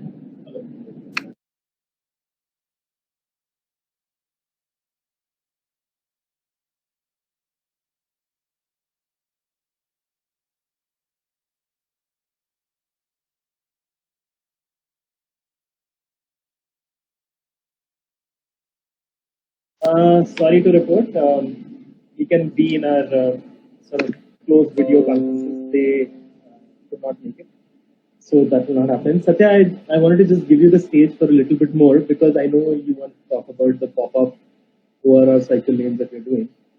And I was wondering if you want to take a minute or so to also just talk about something that's happening right now. And then I can move on to Sovia. As well as the reset with cycling, the new campaign that you're doing, if you could take a minute or so to just talk about that for then I think let me just quickly talk about Reset with Cycling. It's a campaign. Dr. Arvind Bateja, who's a neurosurgeon with Sita Bateja Hospitals, came up to me and said, he's a cyclist himself, I've known him for a long time. Came up and said, this is an opportunity, a window of opportunity in policy circles. You'll try to capitalize these things and say, how can we do this for cyclists? You know, there are lot of people who are working on many things. So he said, let us work on trying to see how can we scale cycling in the city. We need to reset, right? The reset is the thing that we need to look at. And why don't we do this Reset with Cycling as a campaign? So we just went ahead, and one of the first things we did was, I think Bangalore was one of the first cities in the country during the lockdown. We started this Relief Riders program where about 75 cyclists came together and ferried essential supplies to the senior citizens who were vulnerable. We helped about 200 plus senior citizens across the city. We clocked about 1,600 kilometers on the bicycle. If that was done on a motor vehicle, it would have been about 400 kilograms of emissions. So that was there, and it also sent a visible symbol. And we said, how do we transition to try and keep these gains? How do we keep these gains now? You know, what can we do? So we started this Reset with Cycling campaign. It had a three-pronged approach. One is to go to the government, and we went to the police commissioner and said, sir, can you allow cyclists to ride around during the lockdown? If there are places where somebody can walk and buy essentials, we should have them cycle and buy essentials. He said, okay, upfront. They've been quite good all along anyway. The other thing we did ask was for pop-up bicycle lanes, which means temporary quick interventions, which provides a visible signal and some amount of intervention that will get started, because momentum is very important in all these things. Getting these big solutions need to be chewed up and started small, and keep the momentum going and keep at it, because if you leave it on the table and walk away, it's not going to get done. These cycle track tenders on the outer ring road didn't pass through 2 times now already. So we are going for a quick and dirty approach, which will start and then get the traffic on there, own those lanes, and then start doing more. So it's a very active engagement that we need to do. So that is underway. It's a request from our side. It still needs to be going through its motions. So I would not like to talk about it. Let the government talk about what they are doing. From my side, the Reset with Cycling also talked about engaging the businesses, which includes the corporates and the Bicycle Alliance I just talked about. I don't want to repeat that. The retailers are on board with a 1 crore cycles vision. The corporates, we're talking to the Outer Ring Road Association to see how we can have all the IT companies support their staff in providing shower facilities, providing rental bikes and things like that, including the shared bike systems. The third thing is we use social media to campaign with the people. We have this Reset with Cycling, post a picture with you and a bicycle in different places. It's going viral. There's a lot of people getting encouraged. All this is leading to more and more adoption. If you haven't heard with Reset with Cycling, we are not doing a good enough job. Right now, we've started a campaign with Jatka, a missed call campaign. If you do bit.ly/Reset with Cycling, it takes you to a petition page, which again requests the government to do some interventions from their side. People have to start owning this, and end by saying people have to start owning this. Each one of us have to start doing something, whatever it is. The policy will support. If they see the groundswell, I think the action will follow. We need to take all the good research work that is being done here and take it to the ground. And if there are no people who are sitting there doing things on the ground, it's just going to not go anywhere. So I'm sitting in between. If anybody needs anything to be translated on the ground with respect to bicycling, please do reach out. Thank you so much, Satya. I'll just hand over to Sobhya for like 5-6 minutes to cover the construction and demolition debris, road dust, and anything she wants to say about leak-based movement. And then we can open up for any questions that people might say. Over to you, Sobhya. We can't hear you. Can't hear you. Sorry. Yeah.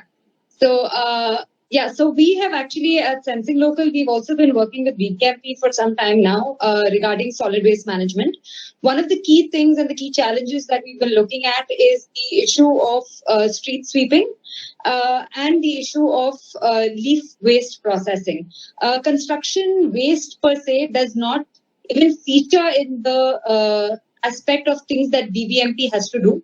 It's meant to be at the state level, which is why it's been the biggest outlier.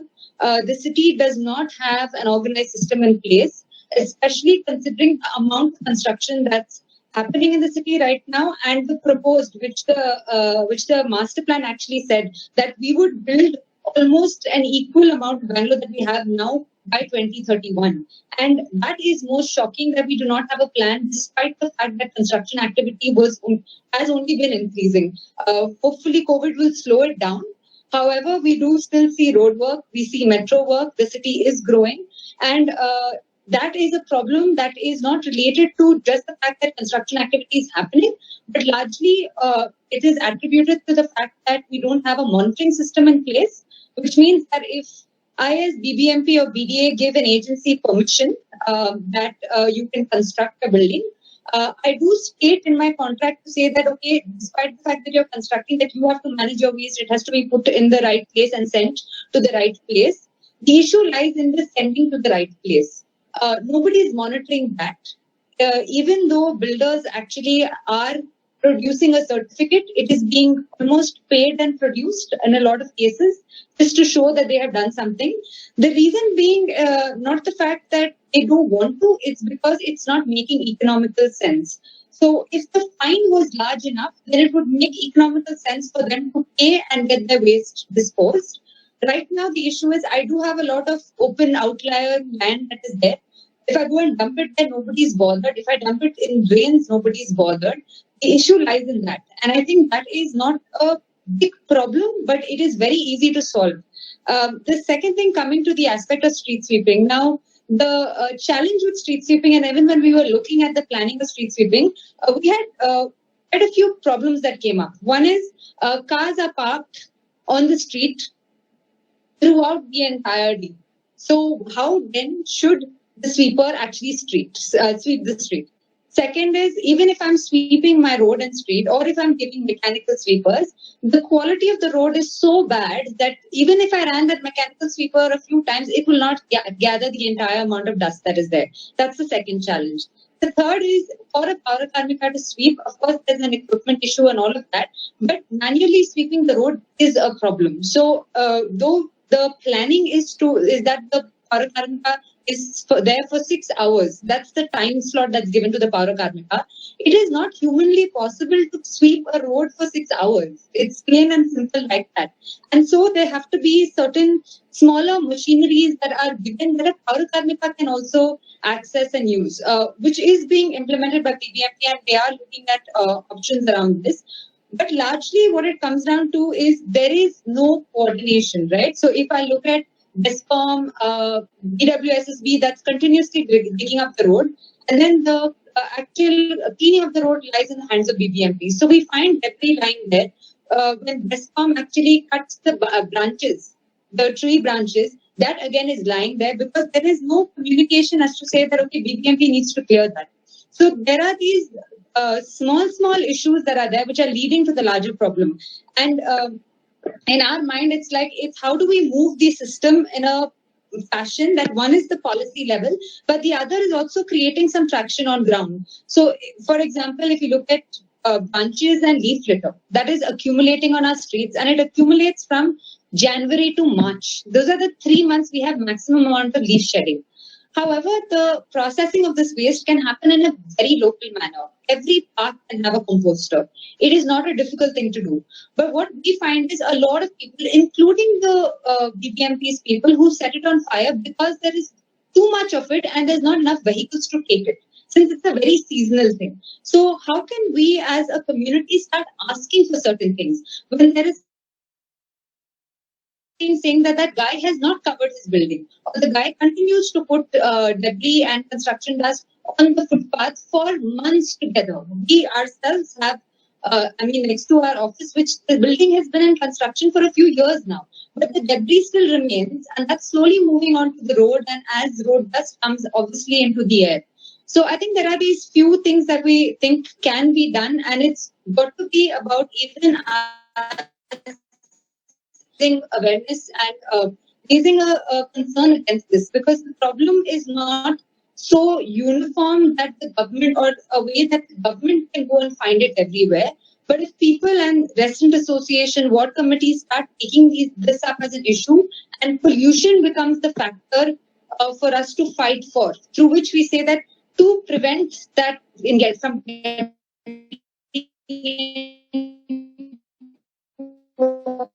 our air, can we stop these actions? That's where I'm back to you. Yeah, thank you so much, Sudhya. So, I mean, just for everyone to know, the 4 or 5 things based on the study which we have also told Mr. P.C. Mohan is looking at actually setting up a mechanism for monitoring of construction sites, new mechanism for actually collection and processing of construction waste. We actually asked for a big push for cycling, especially based on what Satya has been talking about.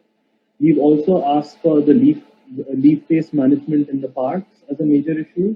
And I think another major thing that we have asked for is actually local monitoring and reporting. We need a mechanism where the ward committees are able to be tied up to this, and at the ward level, we are able to do monitoring and reporting. Otherwise, people don't have any control over air pollution. We need to really be able to involve people. And here's some suggestions we put. We've actually been asked to submit a proper document early next week. So we'll be also reaching out to the people here. If you have comments, we'll be compiling that together. I think Yogita, you had a question. If you would like to start, if you're still here, and anyone else, if you have questions for any of the speakers that are here, please feel free. And I think we can just unmute ourselves accordingly. There is no hand gesture system in GoToMeeting. You can just unmute and come up and ask the question someone can take. Hi, am I audible? Yogda here. Yes, you are. Yes, you are. Okay, first of all, it was a great session. Thank you so much for organizing this. I've always had this question because I've been reading conflicting matter on this with respect to EVs. So there is like 2 things with respect to that. One is that any kind of mining for electric vehicles, especially for most of the vehicles use lithium based batteries, so lithium mining causes a lot of pollution. Then again, looking at the source of the charging stations, where is the source energy coming from? So that is one part. Second, with respect to renewables, I had another doubt, like energy and power is the biggest contributor to air pollution. So yesterday I attended one webinar where this person spoke about how any kind of stagnant water, like a big water body, is capable of producing methane, and methane is able to is a bigger GHG concern than carbon also, than carbon dioxide also. So that there's that, and then there's also solar again. If you're going to talk about silicon mining and how are we going to dispose solar panel e-waste. So I had those 2 things. So how green is renewable energy? The 2 main things, hydropower and solar, and next, how green is EV? Those are my 2 questions. So, can I point at Shweta or Satya to take this on, or anyone you would recommend? Give a more informed answer to this. Yeah, I mean, I'm no expert on EVs or just looking at impact of various choices at this point, but I think we have to understand the whole picture in the perspective of if you're looking at life cycle analysis, then we also have to look at the life cycle analysis of current choices that we are practicing. So it's not and of course, each source will have its problem. If we are looking at from the impact point of view, then we have to evaluate it in that context. But a more different approach of answer would be that any unsustainable consumption or a sort of a consumption that has no limits, whether it's of fossil fuel or of the renewable alternatives, is not going to give us the environmental sustainability that we are looking for. So we have to put a cap on our consumption. We can't have an infinite growth trajectory and replace one source of energy with another. That's not going to work. But I would, be more curious in terms of looking at impacts from some of the experts, and maybe this is something that we can discuss later to have more of a demystifying conversation. But my 1 point response would be is that before we even start looking at aspects like what Yogada mentioned, we also look at consumption and reduce from there, and that sort of loops into what Satya was mentioning about how do we consume, how do we move, how do we imagine our cities. Would be critical in determining what choices we are making collectively. I think, Shweta, I must say that the kind of resistance that we've been having in our own discussions to say, oh, it takes so much to make cycling happen, but nobody asks what it takes to make vehicles happen. There is so much of it. There's 1,000+ crores that's spent on making sure cars can on the road, but people worry about the 8 crores that was spent on one cycling initiative in general, which was also not done in completeness. So I think I think it's a great topic to take up at another point. I just want to, in the interest of time, because we've gone a little bit overboard, do we have, is there another question or 2 questions perhaps, and then we could close this? I have a question. This is Soumya. Please go ahead. Please go ahead. Okay. This is for you guys at Sense and Local. I just wanted some clarity on the devices and the methods that were used to actually, collect your pollution data. Are they comparable to the KSPCB monitors in the sense that do they measure ambient exposure or do they measure personal exposure in the sense that, are they kept at a higher level so you get ambient 24-hour exposure from which you take an average, or is it, because I think Anil mentioned that one of the monitors was kept at lower level, at a hedge or something, like a wire fence. So that's different. So they're not really comparable. So just trying to understand how was the data collected, because ambient is different from personal exposure. Personal exposure levels will always be higher. So I don't know if you saw the photograph of the instrument. It's huge. So yes, it was definitely not collecting personal. It is definitely ambient. And yes, of course, in some cases the height has differed based on the possibility to secure the instrument. But most of the monitors are actually put at around 3 meter, 3.5 meter heights. Most of them. But yes, it has differed a little bit. But all the time, it is ambient. It is not personal. So it is capturing the larger sort of environment. So ambient, like a 24-hour average. Okay. Yeah. So it is a 24. If you have to be able to look at it also from a time perspective. So yeah, it's a 24-hour. Okay. So then that was an outlier. Sorry, Shweta, could you repeat that? I think your voice got lost. I said it is ambient air, but it's also what normally at level where people breathe, rather than at levels that are it's like looking at stack versus ground level. But it's ambient. Right. So that's what I wanted to understand. Yeah. So it's at a height. It's not at an average walking height or something, but it's like treetop height or something of that sort. Yeah, sort of. I mean, because from place. Yeah. Okay. Ankit, okay. But in the case, it's not very extreme. Right. I mean, the KSPCB monitor, when they measure ambient air exposure, it's at a height. I mean, that's how pollution monitors are usually set up. KSPCB monitors are also inside gardens and they're not even measuring stuff that we breathe. So I think there's a little bit of a difference in that. Most of our things have been what people thought they were experiencing. So it is a lot closer to the person. Okay. And it's a 24-hour average. Yes. 24 hours. So there's one last question from Vigesh. Is there any plan for laying a continuous cycle track in the city, especially over ring roads? I think Satya kind of was answering that. I don't know, Satya, if you want to take that on. What was that? Okay, so one question. Yeah. Is there any plan for laying a continuous cycle only track in the city, especially over ring roads?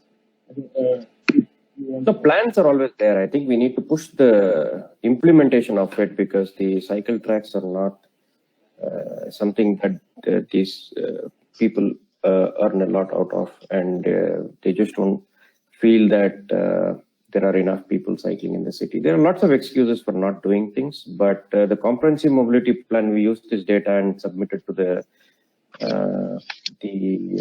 authorities, and they did increase the outlay. It was some 174 kilometers over 15 years, we represented and said that is peanuts. You should be doing 200 every year. So I don't know the final number. I think it will be definitely more than 174, maybe 600, 800. I don't know what it is. But again, that's a plan. They can have all the plans in the world. We need to catalyze with small interventions at the local level and show results and build continuity and momentum. All these large plans have to start at the small micro level.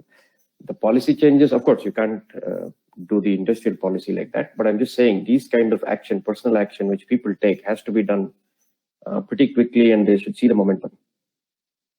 Okay, I would just like to wrap up this session, and I just want to thank, first of all, Anil and Yogesh, who may not be on this call at this moment, but they have been instrumental in making this study happen. And, I also want to now thank all the panelists, Ms. Aarti, Mr. Keval, Ms. Ravi, Pratima, Dr. Pratima, Surya, Satya. Thank you so much for joining us and being a part of this. We will be actually compiling all these solutions and various ideas in one place so that they become referenceable, and also looking at how we can support these actions going forward. Thank you so much, everyone, for joining us. Any last words, Shweta or Sujay? No, I think, yeah, it's great that we have started this conversation, and we hope that this is not just the only conversation, but it's a beginning of a conversation around citizens coming together and, taking back their air quality or air or environment in the city. Okay, thank you so much, everyone. If you want to reach us, I'm just writing the email down here. You can always reach us, and we'll be happy to either answer questions on our own or connect you in any way if you want to work together in any capacity. I've just dropped the email. Here, sensinglocal.in is our website. Shweta, could you also state whatever means would be good to, or you could actually put your email as well, so people can reach out. Yeah. So Shweta has put her email as well. This session is already being recorded, so we will also be passing it on to all the people that are here. So that'll be made available. Thank you so much, everyone. So we can log out. Thank you for being here. Thanks so much. Ankit. Thanks, everyone.